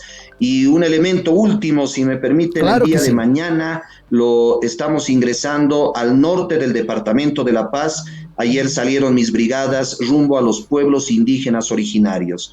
A los pueblos, por ejemplo, Toromonas, Araonas, a los SEG, son las primeras naciones y pueblos indígenas que vamos a llegar en el norte, en el municipio de Ixiamas, que colindan con el departamento de Pando, y que durante 7 días, calculamos aproximadamente de manera fluvial, vamos a ingresar porque no hay carretera que llegue a esas comunidades y esos municipios. En muchos de ellos no se realizaron nunca actualizaciones cartográficas. Algunas comunidades nunca fueron censadas. Entonces tenemos una misión extraordinaria para llegar justamente. Y les doy un dato ahí fundamental. ¿Por qué ahora estamos llegando a estas naciones y pueblos indígenas? Por el caudal del río que te permite navegar y poder llegar justamente. ¿Y cuándo es posible eso? En el mes de marzo, que es justamente el mes más adecuado. Ahí creo que doy una razón de carácter técnico del 23 de marzo del 2024. Y muchas gracias a ustedes, a La Razón Radio. Ya estaremos contando los siguientes pasos, los resultados de la prueba piloto, qué es lo que se va a ir cerrando los otros departamentos y ir cumpliendo cada una de las etapas. Muchísimas gracias a todos. Sí, y Carlos, todos juntos vamos al Censo de Población y Vivienda. Carlos, pero antes lo comprometemos para que nos pase todos los datitos de este trabajo que van a hacer en el norte de La Paz. Por favor, nosotros necesitamos fotografías, si puede también videos, en fin, de todo el trabajo que se haga, porque acá es importante para nosotros. Lo comprometemos para eso entonces, Carlos, antes de que se vaya. Claro que sí, estamos queriendo preparar un documental, vamos a atravesar la Amazonía, lugares donde nunca antes, para empezar, el INE no llegó y otras instituciones públicas tampoco. Esas comunidades indígenas, creemos, es la razón de ser también de nuestro Estado plurinacional, y hoy el INE tiene la misión y tiene la obligación de llegar a todas y cada una de ellas. Así es, entonces vamos a tener ese material también una vez que regresen las brigadas del INE desde el norte de La Paz. Ahora sí, Carlos, gracias, será hasta una próxima oportunidad. Hasta pronto. Como resumimos esto, estamos en cronograma a 365 días del Censo de Población y Vivienda, del 23 de marzo de 2024. ¿En qué han quedado todos los debates, las discusiones, los conflictos, los disturbios, la violencia? 36 días de paro. ¿En qué han quedado? En nada, Rubén, y lo habíamos dicho, no sé si vale la pena decirlo, pero para tranquilidad tuya, para tranquilidad mía, lo habíamos advertido, ¿sí? Habíamos dicho que esto, amigos, es técnico, siempre lo hemos defendido desde ese punto de vista. Hay que verlo de manera técnica y hay que trabajar con los técnicos, ¿sí? Y bueno, se metió la política, la politiquería, en fin, tantas cosas que se dijeron, tantas cosas que se hablaron. Ayer, por ejemplo, el alcalde que tanto se había opuesto, pues terminó subiéndose al carro. Y acaba de agradecerle el director del INE de La Paz. Ayer también le agradeció el director del INE. ¿Nacional? El del INE Nacional también le agradeció. Y uno se pregunta y dice, ¿y entonces por qué en su momento fregaron tanto? ¿No? ¿Por qué en su momento tanto berrinche, digamos? Y ahora están subidos al carro. En Santa Cruz también, amigos, 99%. Nuestro olfato periodístico nos dice que si el director del INE viajó a Santa Cruz, de repente es para dar la noticia también ya de que en estos días, claro que 100%, sí. ¿No es cierto? Bueno, tanto problema, amigos. Y cierto. Tanto lío. Y a mí lo que más me duele todavía, ¿sí?, es ese paro de 36 días que ha afectado a Santa Cruz. Las muertes, amigos, los mensajes, acuérdense, tan de duros, odio y racismo. De odio, racismo, todo eso ha dolido tanto. Y al final, fíjense para qué. ¿En qué terminó ahora todo eso si todos nos hemos terminado subiendo al carro, amigos? Porque sabemos y insistimos, este es un trabajo técnico, ¿sí? Debieron desde un principio haberlos entregado a ellos, a que lo trabajen los técnicos, a que hagan su labor y nosotros hubiéramos estado tranquilitos, pero no. Ahora también hay un argumento que fue bien usado por parte de la dirigencia cruceña. en sentido de que el INE no pudo hacer el censo de población y vivienda del 16 de noviembre de 2022. Ahí ya se le dio duro, pues. Ahí ¿no? se le dio duro al INE, ¿cierto? Pero después ya reorganizándose con el apoyo de la comunidad internacional, especialmente de estos dos organismos, del Fondo de las Naciones Unidas de Población y también del Centro de Demografía de la CEPAL, la CELADE, ¿no? Que han apoyado y han dicho que no, los tiempos no alcanzan para un censo de población en 2023, por tanto podría ser octubre de 2024, dijeron, y eso bajó a marzo de 2024. Por un lado, creo que el censo ha sido utilizado políticamente. Ya lo han dicho en algún momento de que Luis Fernando Camacho necesitaba de alimentarse de apoyo popular con un conflicto que le redituaba, ¿no? Fuerzas. ¿Y en qué ha quedado eso? ¿En qué ha quedado eso? Él mismo ha sido el que ha desahuciado su criterio inicial. La fecha del censo es un concho, dijo, cuando se ha definido censo de población y vivienda para el 23 de marzo de 2024. Cuando antes había dicho que el que aceptaba el censo en 2024 era un traidor de Santa Cruz. Es más, ¿sí? Era el tema principal. Sin censo en 2023 no tenemos que salir de este conflicto, decía. Fíjate incluso cómo se había planteado desde la dirigencia cruceña, y también hay que mencionar, estuvo involucrada la Universidad de Santa Cruz, amigos, se había planteado el censo para el primer semestre de este año. Ellos creían que se podía hacer el censo en el primer semestre de este año. Y fíjense, ya estamos al primer trimestre, ¿sí? Y en Santa Cruz ni siquiera ha terminado la cartografía. Entonces, esas cosas, amigos, que en su momento se ha insistido tanto desde acá y desde otros frentes de decir, dejen que trabajen los técnicos, hagan propuestas más realistas, en fin. Fíjense en qué quedó. Ahora, bueno, ya todos nos hemos subido al carro. Felicidades a la gente de la Alcaldía de La Paz que ha apoyado, que finalmente ha entendido de que esto es para bien de todos, ¿sí? No para sacar réditos políticos ni para enfrentarme al adversario, sino para que sirva para La Paz, para el Alto, para todo el departamento, pero también sobre todo para el país. Entonces, ahora se subieron al carro, apoyaron, hay agradecimientos, por supuesto, nobleza obliga, ¿sí? Sin el apoyo de la alcaldía, de repente ahorita seguiríamos pataleando, pero bueno, la alcaldía ayudó, facilitó el trabajo y aquí está, 100% de cartografía actualizada en el municipio de La Paz, 100% de cartografía actualizada, digitalizada en el Alto también, donde la alcaldía también ha jugado un papel muy importante. Entonces, sí, de eso se trataba, amigas. Sí, en consecuencia, corresponde ahora esperar que el INE haga un trabajo eficiente, efectivo, y que la información que ofrezca el censo de población y vivienda de 2023 sea transparente, lo más cercano a la realidad posible. En lo posible no quede ningún boliviano fuera de las listas, fuera del mapa, fuera de la fotografía. Sí, yo entiendo lo que tú decías al principio, esto de que algunos municipios están pidiendo de que se vuelvan a sus municipios, a sus hogares, a hacerse censar. Está bien, amigos, de repente ese es el criterio que manejan todo, pero es libre, dice, ¿no? Sí, siempre hay que ver más grande, ¿sí? Siempre hay que ver más grande. Aquí de lo que se trata, amigos, de saber cuántos bolivianos somos y qué necesidades tenemos, ¿sí? Más allá de donde estemos, porque finalmente todos somos Bolivia, ¿sí? Al final, si el Alto ha crecido más, si Santa Cruz ha crecido más, si tal vez se ha achicado algún poquito, un departamento, una ciudad, en fin, eso al final de cuentas está bien. Está bien. Yo tengo mis reparos de todas maneras, sí, porque puede ofrecer información no real. El hecho de que en un municipio determinado el alcalde o las autoridades llamen a sus residentes para, entre comillas, inflar su población habitual. Digamos de 3.000 residentes en el municipio sume a 5.000. ¿Qué implicará eso? Obviamente mayor presupuesto.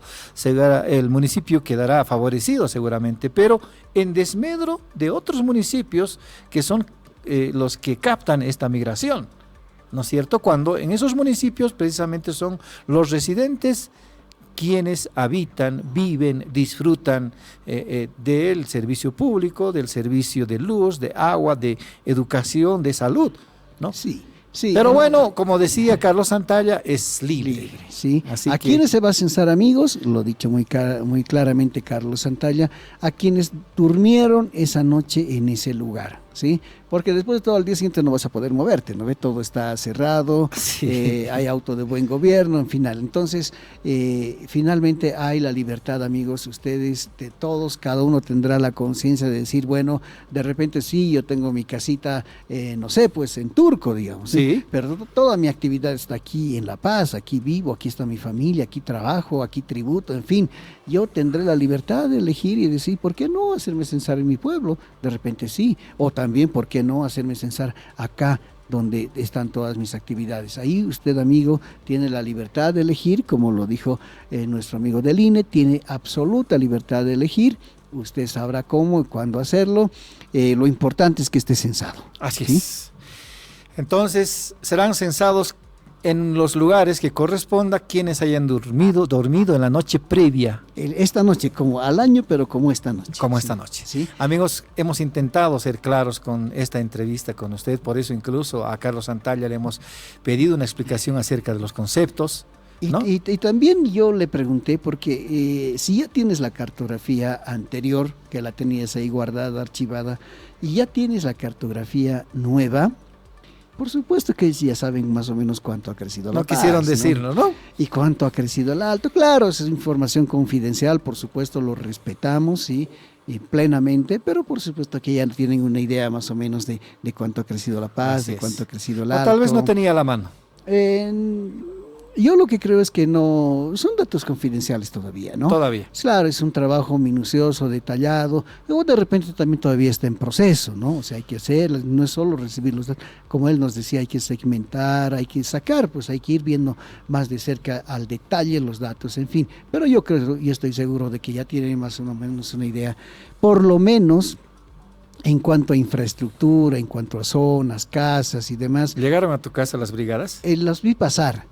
¿No te visitaron? No, a mí no. A nosotros sí nos a los del visitaron. frente sí, tengo entendido que los visitaron. Yo entré con mi bolsita de pan y mi Coca-Cola y dije, ellos son los del INE, sí. Y estaba ahí como preparado para escuchar el timbre y salir. Y al final no lo hicieron, pero bueno, ya supe que estaban trabajando por ahí, así Sí, que... a casa llegaron, preguntaron a mi hija y mi hija me llamó, obviamente preocupada, papi, están los de la brigada del censo, ¿los recibo o no los recibo? Recíbelos ahí en la puerta, habla con ellos, ofrece la información transparente y listo. Sí. Asunto resuelto. Creo que de esa forma los ciudadanos hemos contribuido y hemos apoyado a este contribuido, trabajo. Sí. Yo como les digo, amigos, los vi pasar ahí por la puerta de la casa y dije, ahorita me tocan el timbre, pero bueno, no lo hicieron. Pero sé que en los... Como es aleatorio, Claro, entonces. al frente y demás, o por ahí han dicho, no es importante. No, todos somos importantes, ¿no? Y a todos les han Bueno. tocado el timbre. Y gracias, como decía Carlos Santalla, gracias a la población que ha apoyado para que este trabajo siga adelante. Así que ahí están los datos, ya te digo, los tienen ya ellos, ya saben, ¿sí? Cuánto han crecido algunas regiones, Santa Cruz también, en fin, pero esos datos seguramente se los manejará con mucha cautela, con mucho cuidado, son y han sido preparados para el día del censo. Son las 9 de la mañana con 17 minutos, hacemos una La primera primera, pausa. ¿no? La Sí. primera pausa. Sí. Enseguida volvemos con La Razón Radio. En un momento regresamos con La Razón Radio. Piedra, papel y tinta, ahora también en televisión abierta. Análisis, entrevistas y noticias de Bolivia y el mundo, ahora por la red DTV. Canal 51 en La Paz, Canal 57 en Cochabamba, Canal 27 en Santa Cruz y en todos los servicios de TV Cable autorizados. Sintonízanos de lunes a viernes a las 11 de la mañana junto a Claudia Benavente. La Razón, periodismo y punto. Él es Carlos. Tiene un pequeño negocio y quiere ser intermediario del Loro de Oro, pero no sabe por dónde empezar. Primero debe registrarse como socio intermediario en la página web lorodeorolarazón.com. Luego debe acceder a su cuenta personal mediante el ingreso de su correo y clave de seguridad para así poder realizar anuncios. Siguiendo esos pasos, Carlos logró convertir su negocio en el buzón del oro y así ser intermediario. ¿Qué esperas? Tú también puedes hacerlo. Continuamos con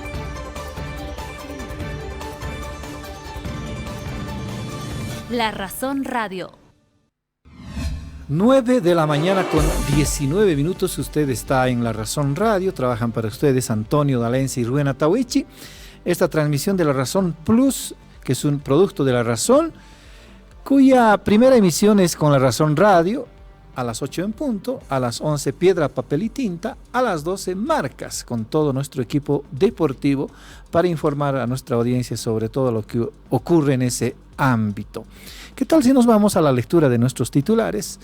Este producto, La Razón Papel, también es trabajado por nuestro equipo de La Razón. Vamos a los titulares entonces del periódico La Razón de hoy, miércoles 22 de marzo de 2023. Lima a Evo, esta vez no decidirá en los comicios judiciales. El ministro descalifica mayoría legislativa del MAS en 2011 y 2017. Desde el MAS dicen que es una mentira y piden destituir a Lima. Tremendo embrollo en el que se ha metido el ministro de Justicia, Iván Lima. Y ya desde hace tiempito, ¿no? Sí, ya ¿no? Desde ese cuando tiempito descalificó a Evo Morales, cuando dijo que estaba apoyando no sé qué, estas defensas que hizo de Áñez y de Carlos Mesa, ¿te acuerdas? Sí. En fin, son varios ya los encuentros, digamos... Desencuentros entre el ministro Lima y el expresidente Evo Morales, pues esto forma parte de eso. ¿A propósito de qué, amigos? De que Evo Morales fue muy crítico también en uno de sus tweets con esto de la llegada de la Comisión Interamericana de Derechos Humanos, de la CIDH, y dijo que era solo para distraer, y en fin, y bueno, recibió esta respuesta ayer del ministro Iván Lima. Ahora, lo cierto es que en 2011 y 2017 el movimiento al socialismo, en el 2011 especialmente, el movimiento al socialismo necesitaba pocos votos para conformar los 2/3. En tanto, en 2017 tenía 2/3, no había ningún problema. Los candidatos preseleccionados pasaron sin ningún problema. De que ahí hubo algún influjo de parte de Evo Morales, habrá que investigar, y el ministro Iván Lima seguramente tiene más información. Ahora será complicado por dos razones. Primero, porque el movimiento al socialismo no tiene los 2/3. Segundo, no creo que la oposición se avenga a lo que pretende ahora el movimiento al socialismo. Hablamos de comunidad ciudadana y creemos que ya han anunciado que van a obstaculizar los 2/3 en el caso de la preselección de candidatos tanto a magistrados como a consejeros. Así es, muy difícil lo que se viene. Creo que ya hay nomás problemas, por ejemplo, en la aprobación del reglamento. Claro. Aunque hemos leído por ahí de que tal vez sí, ya está en curso un acuerdo, pero bueno, también aprobaron el reglamento para elegir al defensor y ahí murió todo, ¿no es cierto? Los han madrugado en ese caso. Sí, de repente en este caso pueda ocurrir lo mismo, no sabemos, amigos. Lo que sí es cierto es que no va a ser fácil esta vez elegir a los nuevos jueces que van a estar a cargo de nuestro sistema judicial. Su apertura. El gobierno revela que testigo clave del caso ABC extorsionó a una firma. Arce pide investigar la muerte. Graves denuncias. Otro caso grave, ¿no? Sí, ¿no? Sí. Bueno, tanto se habló del testigo clave, en fin, cuando resulta que el testigo clave ya había estado muerto, ¿no? Hay un video del testigo clave antes de su muerte. Vamos a escudriñar eso y obviamente en nuestras plataformas digitales informar a nuestra audiencia. Grave, amigos, porque también ayer hemos leído notas con relación a este personero de la empresa, ¿sí? la supuesta extorsionadora, sí, que dice que el dinero ya está en las cuentas de la empresa, es decir, no salió. No salió. Dijeron eso desde el principio. No salió, está ahí. Entonces, bueno, ¿de qué estamos hablando? En realidad sí hubo, el ministro Lima también dijo que este supuesto testigo clave más bien era el extorsionador. Sí. ¿No? Más bien él era el principal, en este caso, si usted quiere, involucrado en este caso de corrupción. Bueno, En fin, son varias cosas que seguramente se van a ir clarificando con el paso de los días. El ministro Lima ayer dijo incluso la aparición de este testigo clave y las denuncias que hizo fueron para empañar la gestión de la dirección de la Agencia Boliviana de Carreteras. Así es. Habrá que ver de qué se trata esto. Bolivia refuta el informe sobre derechos humanos y ve injerencia. He leído así muy a vista simple el informe. Obviamente cuestiona la detención de Luis Fernando Camacho, pero en ningún momento del informe de Estados Unidos se habla de la quema de instituciones, del ataque a policías, de otras actuaciones violentas después de la detención de Luis Fernando Camacho. Obviamente también se refiere a información relativa al trabajo de los periodistas y de los medios de comunicación, y ahí menciona lo que decíamos ayer.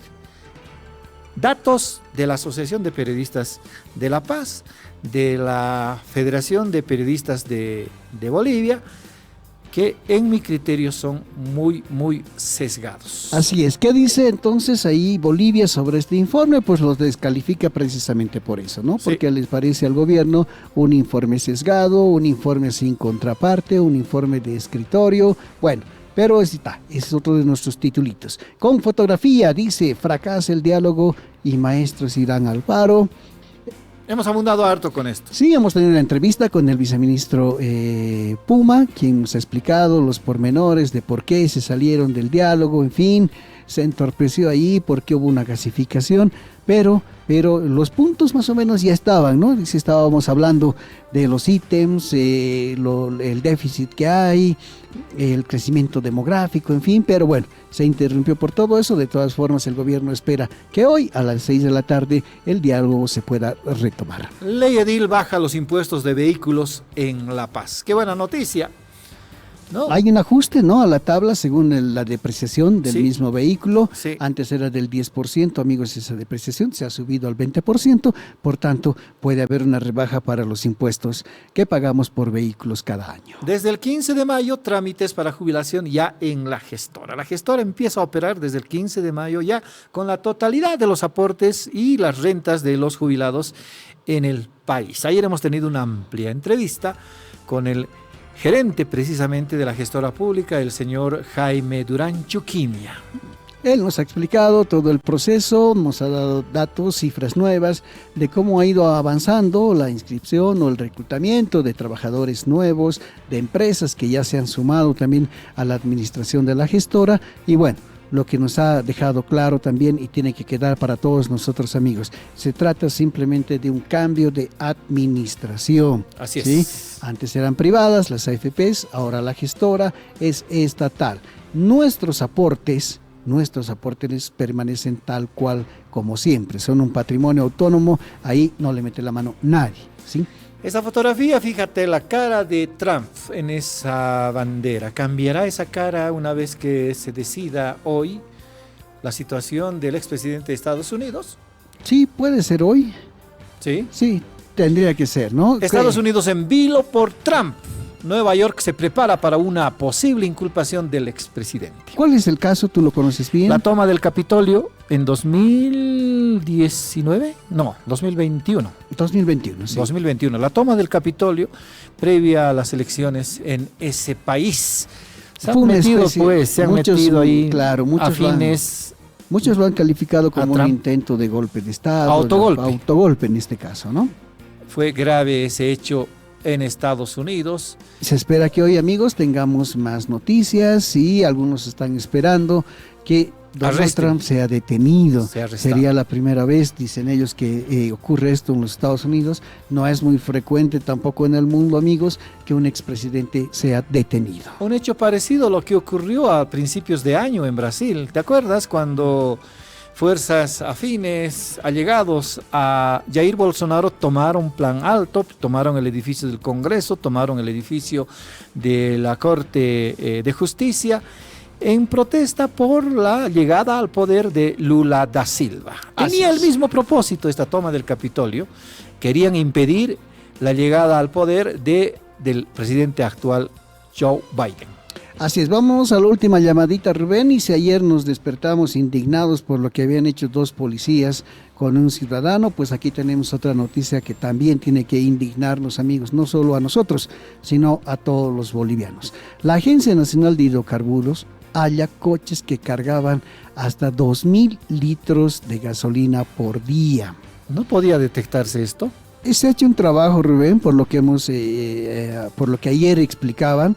Hemos visto, hay imágenes, tal vez si podamos bajar, están los videos en nuestro periódico digital de estos vehículos. Son 50 en total que han sido detenidos, Rubén, y que realmente impresionante. No se los podía detectar antes porque no es un solo surtidor, ¿sí? Son vehículos que se han acondicionado, en los que les han puesto tanques, en este caso esos bidones, Sí. y que estaban conectados al lugar por donde el surtidor te mete la manguera para cargarte la gasolina al vehículo, ¿sí? Y estaban conectados a esos A un lugares. tanque clandestino, decía. Tanques clandestinos, tanques paralelos, como quiera llamarle, amigos, pero realmente, y son vehículos que hacían circuitos, tenían su circuito en la mañana, rondaban por varias gasolineras cargando 80 litros, 90 litros, que digamos es lo normal, ¿no es cierto? Sí. Pero hacían esa ronda y acumulaban por día hasta 2.000 litros, amigos. Otros hacían ronda en la tarde, lo mismo. Y todo esto, amigos, sí, todo esto, por eso les digo, indigna, porque aunque no lo quisieron decir claramente las autoridades de la ANH, pero ¿a dónde va? ¿Al contrabando? ¿O a los chutos? O al narcotráfico, ahí está. Fíjate, Rubén, mira, ese botoncito, por ejemplo, hace que cambies de un tanquecito a otro, ¿sí? Al momento en el que te van a cargar la gasolina. Ahorita seguramente vamos a poder ver cómo han ido acondicionando. Fíjate, ahí hay un tanque, por ejemplo, paralelo al que ya tienes. Ahí están los bidones, ¿sí? Que están dentro del auto, amigos. Están dentro del auto y hay una conexión que han hecho ellos. ¿Para qué? Para que cuando la gasolina pase o parezca que está cargando al tanque del auto, en realidad cargue también estos tanques paralelos, ocultos que estaban ahí. Realmente, amigos, impresionante. Ahí están las imágenes de los Es minibuses indignante que hacen esto. ¿Por qué, amigos? Porque estamos atravesando una situación tan complicada con la importación de hidrocarburos. Se está haciendo un esfuerzo tan grande para mantener los precios, ¿sí? Del diésel y de la gasolina. Se está trabajando tanto en eso. ¿Para qué? Para que esta clase de gente que haga su negocio o su negociado, como quiera entenderlo, ¿sí? A costa del sacrificio que estamos haciendo todos, ¿sí? Realmente indignantes. Son 50 vehículos que se han identificado que están haciendo esto. Entiendo que hay 6 personas detenidas. Sí. Ojalá que como solemos Les caigan decir, con todo el peso de la ley. exactamente, ojalá que les caiga todo el peso de la ley, porque estas cosas, amigos, sí que indignan. ¿Sabe cuánto más o menos era la afectación? Si mal no recuerdo, 21 millones de bolivianos. Sí.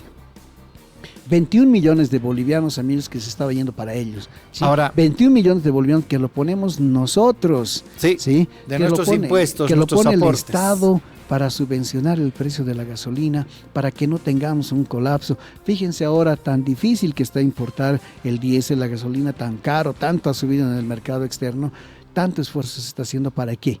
Para que esta gente venga y tranquilamente trabaje, negocie, sin ningún tipo de escrúpulo, Rubén. A ver, Toño, ¿qué es lo que pasa cuando nosotros compramos gasolina o diésel en el caso de vehículos a diésel? Nuestros coches están registrados en una data en todo el país. Donde quiera que uno vaya con su vehículo, tiene un chip en el parabrisas. Un aparato detecta ese chip y en la computadora sale el BESISA, tu vehículo, el BESISA, Sí. sale tu nombre, tus datos y también los datos del vehículo. Ahí ya hay información. Así fue que fueron descubriendo, sí. A eso quiero llegar. Segundo, ¿cuánto será el consumo diario de un minibusista si es que usa gasolina o gas natural? Más o menos eso, ¿no? Unos 50, 80 litros. Seguramente. En mi caso, yo cargo para un viaje a Oruro un valor de 10, 15 litros, ¿no? Con lo que es suficiente llegar a Oruro en el caso de mi vehículo. Pero en los otros casos, porque suben, bajan, van a una parada, vuelven a la parada, en el día deben cargar por lo menos 2 veces los minibusistas a gasolina. Esas 2 veces son más o menos 160 litros. y eso, ¿no? Uno sabe exactamente cuántos litros carga en su vehículo diariamente. Yo creo que la Autoridad Nacional de Hidrocarburos, a través de este sistema, lo que debería hacer es plantearse un límite en el carguillo de combustible. No sé el número exacto. Por decir, 500 litros, consumo para un transportista normal, digamos, no es una cifra final. Si rebasa los 500 litros, ya debería haber una alerta del sistema para sospechar de quién está cargando esa cantidad de gasolina o de diésel. Claro que sí.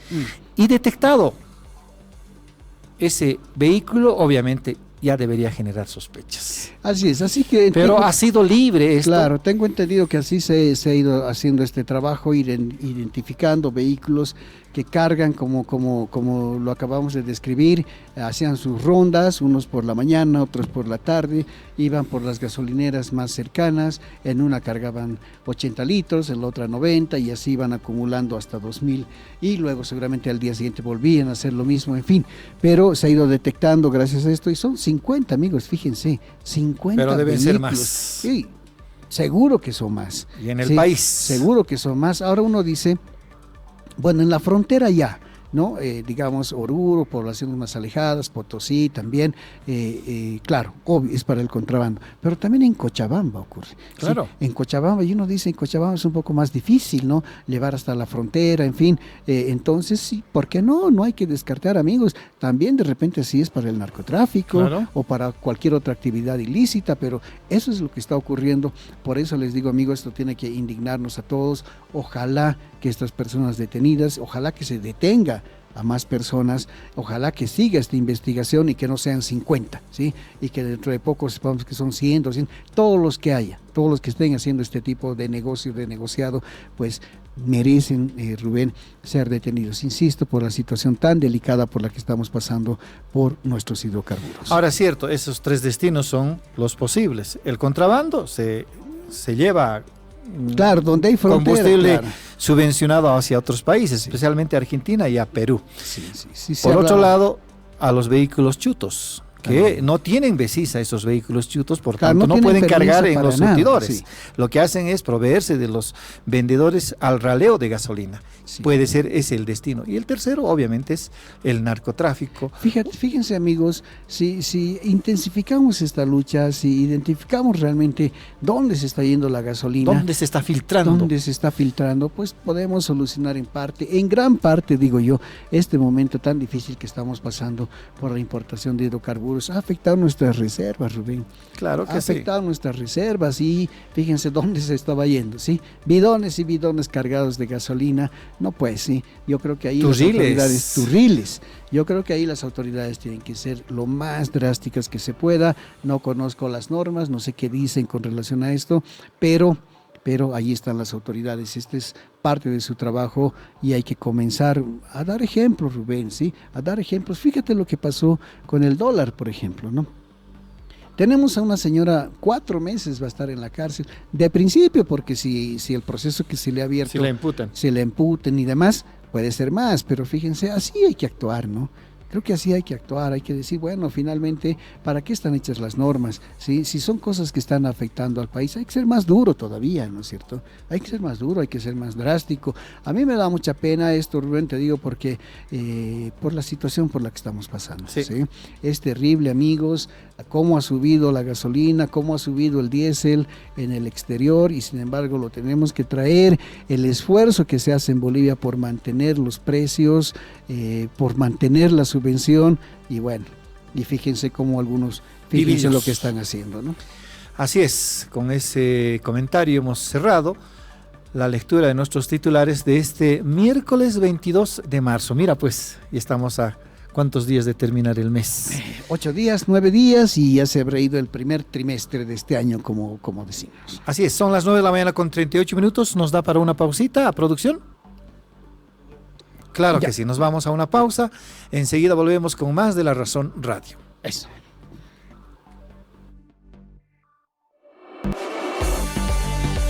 En un momento regresamos con La Razón Radio. Piedra, papel y tinta, ahora también en televisión abierta. Análisis, entrevistas y noticias de Bolivia y el mundo, ahora por la red DTV. Canal 51 en La Paz, Canal 57 en Cochabamba, Canal 27 en Santa Cruz y en todos los servicios de TV Cable autorizados. Sintonízanos de lunes a viernes a las 11 de la mañana junto a Claudia Benavente. La Razón, periodismo y punto. Él es Carlos. Tiene un pequeño negocio y quiere ser intermediario del Loro de Oro, pero no sabe por dónde empezar. Primero debe registrarse como socio intermediario en la página web lorodeorolarazón.com. Luego debe acceder a su cuenta personal mediante el ingreso de su correo y clave de seguridad para así poder realizar anuncios. Siguiendo esos pasos, Carlos logró convertir su negocio en el buzón del oro y así ser intermediario. ¿Qué esperas? Tú también puedes hacerlo. Continuamos con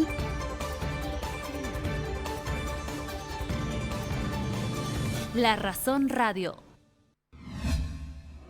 9 de la mañana, 39 minutos. Rubén, vamos a continuar la transmisión de La Razón Radio de hoy, miércoles 22 de marzo.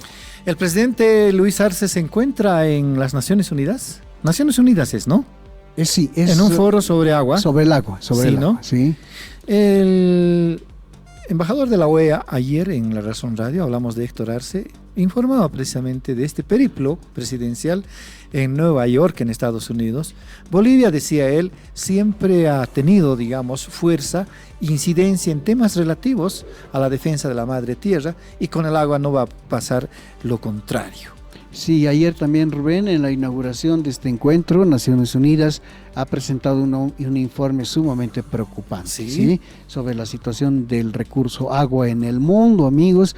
Naciones Unidas ha advertido sobre una evidente crisis en el suministro de agua potable y posibles conflictos, amigos. Realmente a mí me ha sorprendido mucho este informe, pero bueno, no deja de ser preocupante. Seguramente las autoridades, Rubén, no solo de Bolivia, ¿sí?, sino del mundo, que están presentes en este momento en este encuentro, pues tendrán que verlo con mucho lujo, con mucho detalle. Deberán haber, obviamente, soluciones radicales en el planeta por preservar este recurso tan crucial como es el agua y el agua potable. ¿Qué tal si nos colgamos de la página del presidente Luis Arce o del Twitter del presidente Luis Arce para conocer detalles de la participación boliviana en este foro mundial?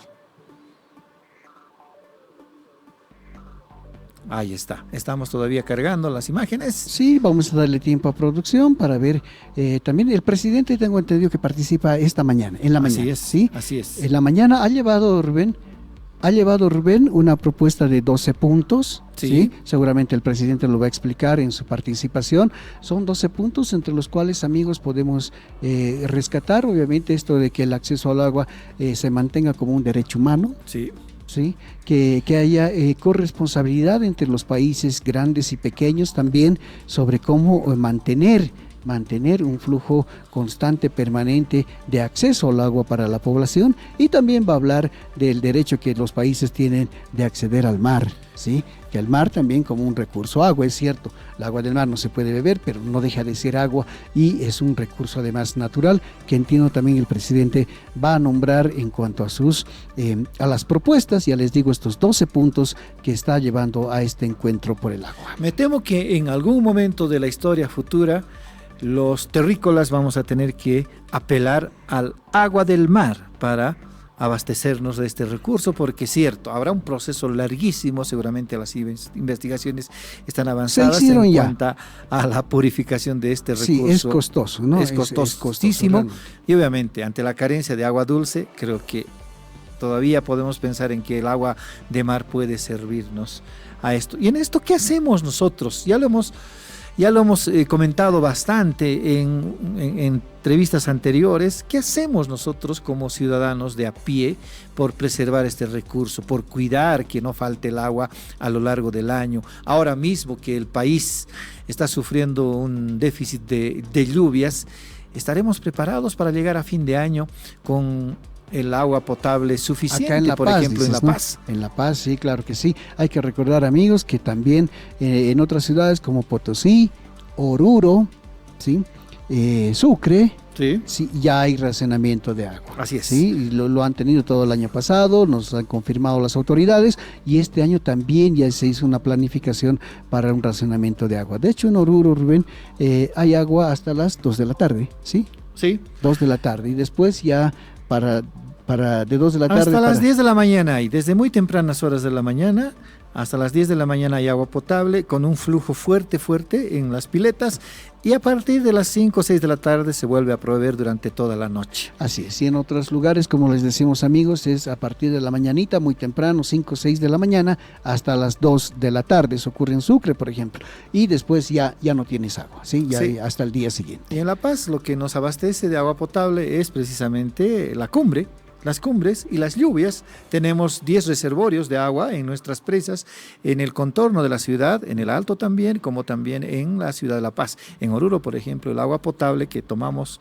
es de aguas profundas, es de pozos sí. gigantescos que tienen una fuerza, por lo menos ahora, importante. Aquí ha ayudado mucho, Rubén, ha ayudado mucho las nevadas también, ¿sí? Las nevadas, De hecho, las todavía podemos ver, granizadas. sí, todavía podemos ver algunas de nuestras montañas allí en el fondo, en la cordillera, que todavía están nevadas. Eso ayuda mucho también para, ¿cómo se llama? Para el reservorio. ¿Sí? Para nuestras represas. Podemos ingresar ya, le preguntamos a producción si podemos ver algo ya de este Congreso por el Agua en Naciones Unidas. Ahí está, así comenzó Rubén, ahí tenemos imágenes, así comenzó este Congreso. La segunda conferencia del agua de Naciones Unidas que se realiza en Nueva York, Estados Unidos.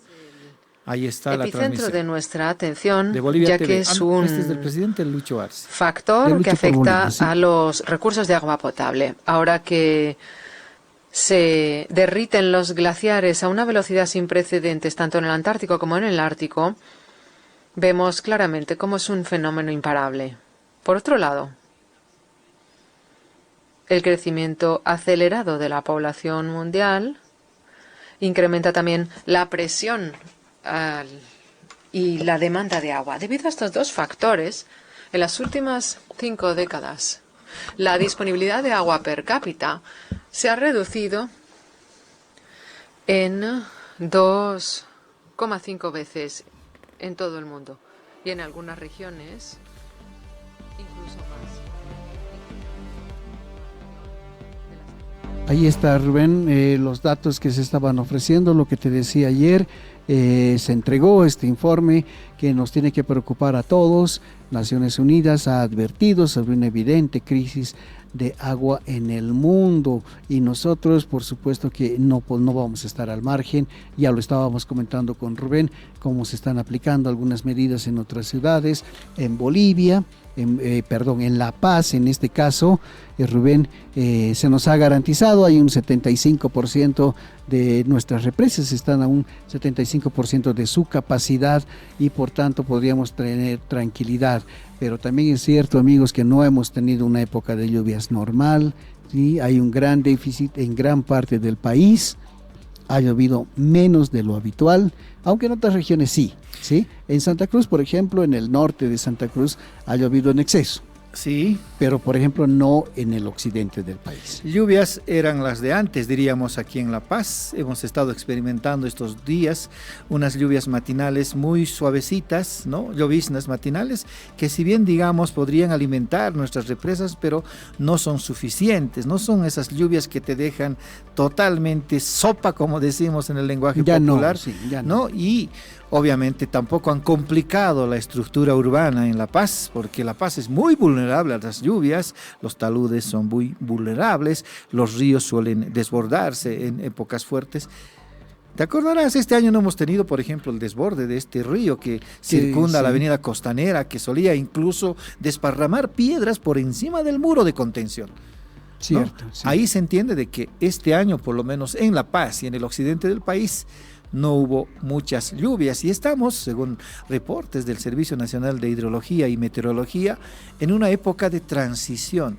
Llueve enero, poco, llueve febrero, poco, marzo, casi nada, ya es una un mes de transición hacia la época seca, que es mayo, junio, julio, ya en adelante hasta noviembre. Hasta noviembre, así es. Y vamos a tomarle la palabra, amigo, también a las autoridades, quienes nos han explicado que aquella vez, el año 2016, que tuvimos una crisis del agua, sobre todo en este lado de la ciudad, en la zona sur, fue porque nuestras represas estaban aisladas. Aisladas. ¿Sí? Esa Una es la de palabra otra. exacta. Sí, estaban aisladas una de otra. Tenemos, como bien dice Rubén, 10 reservorios. Algunos son más grandes, otros más pequeños. Pero se ha trabajado en todo este tiempo, Rubén, en dos cosas que son importantes.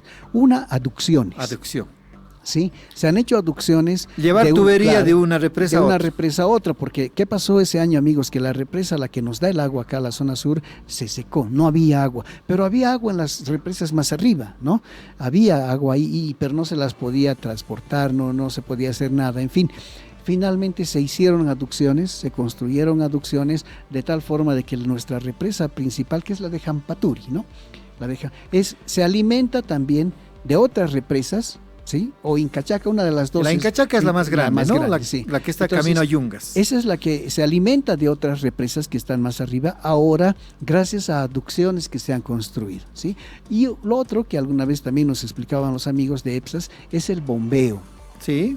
¿No? Es el bombeo, o sea, se bombea agua, amigos, hacia esta represa principal. Entonces eso nos da también un poco de garantía, ¿no es cierto?, de tranquilidad, de decir, bueno, sí, en La Paz, por lo menos este año, ojalá que no tengamos problemas, y después también siempre hay que pedir que la época de lluvias pues regrese a su normalidad, sea como antes, ¿no? Tengamos noviembre lluvias, diciembre también, pero después enero y febrero, como se decía antes, febrero loco, hay que pensar, Rubén, y hay que esperar que así sea también. Ahora, cierto, a diciembre del año pasado las reservas de La Paz estaban por el 34%. Ahora, después de estas escasas lluvias que hemos tenido, está a 74, 75%. Con esas reservas, según EPSAS y las autoridades del gobierno, vamos a llegar tranquilos hasta finales de año, ¿no? Eso da tranquilidad. Pero mientras tanto, yo te digo, Toño, y a nuestra audiencia también, hay que nomás asumir una cultura de preservación del agua potable, no desperdiciar el agua potable.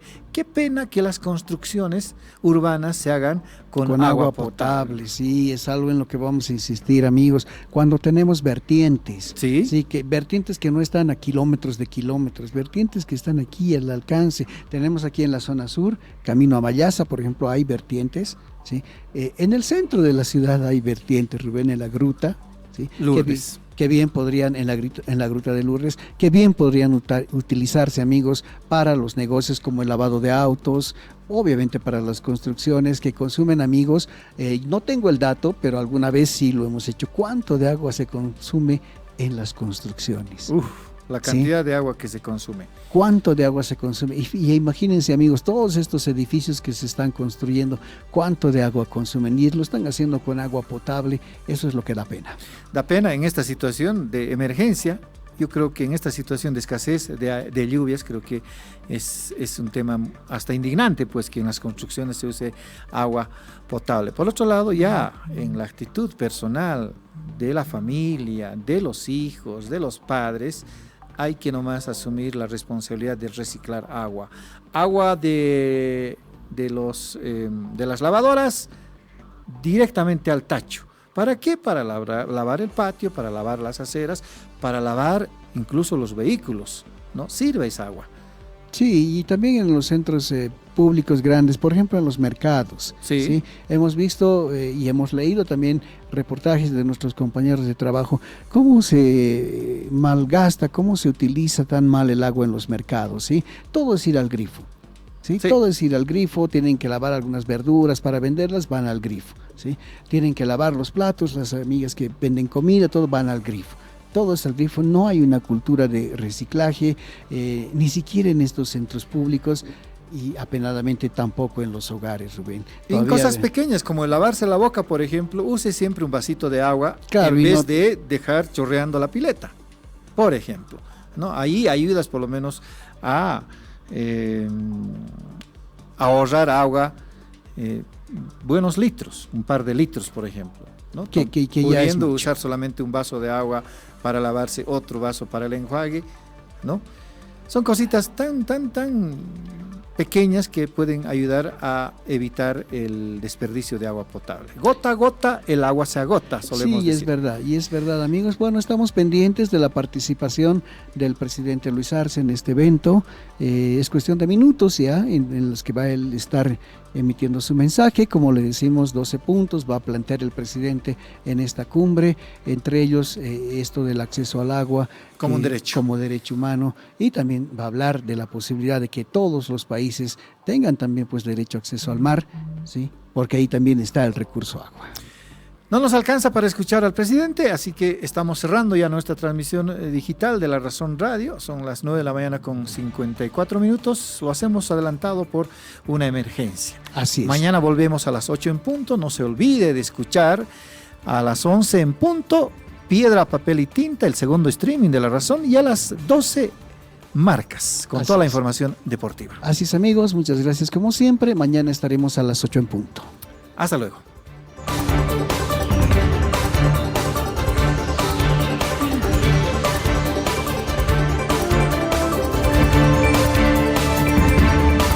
La Razón Plus presentó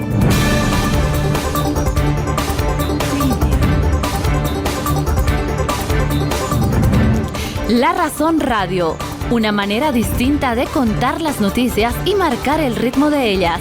Actualidad, entrevistas y comentarios.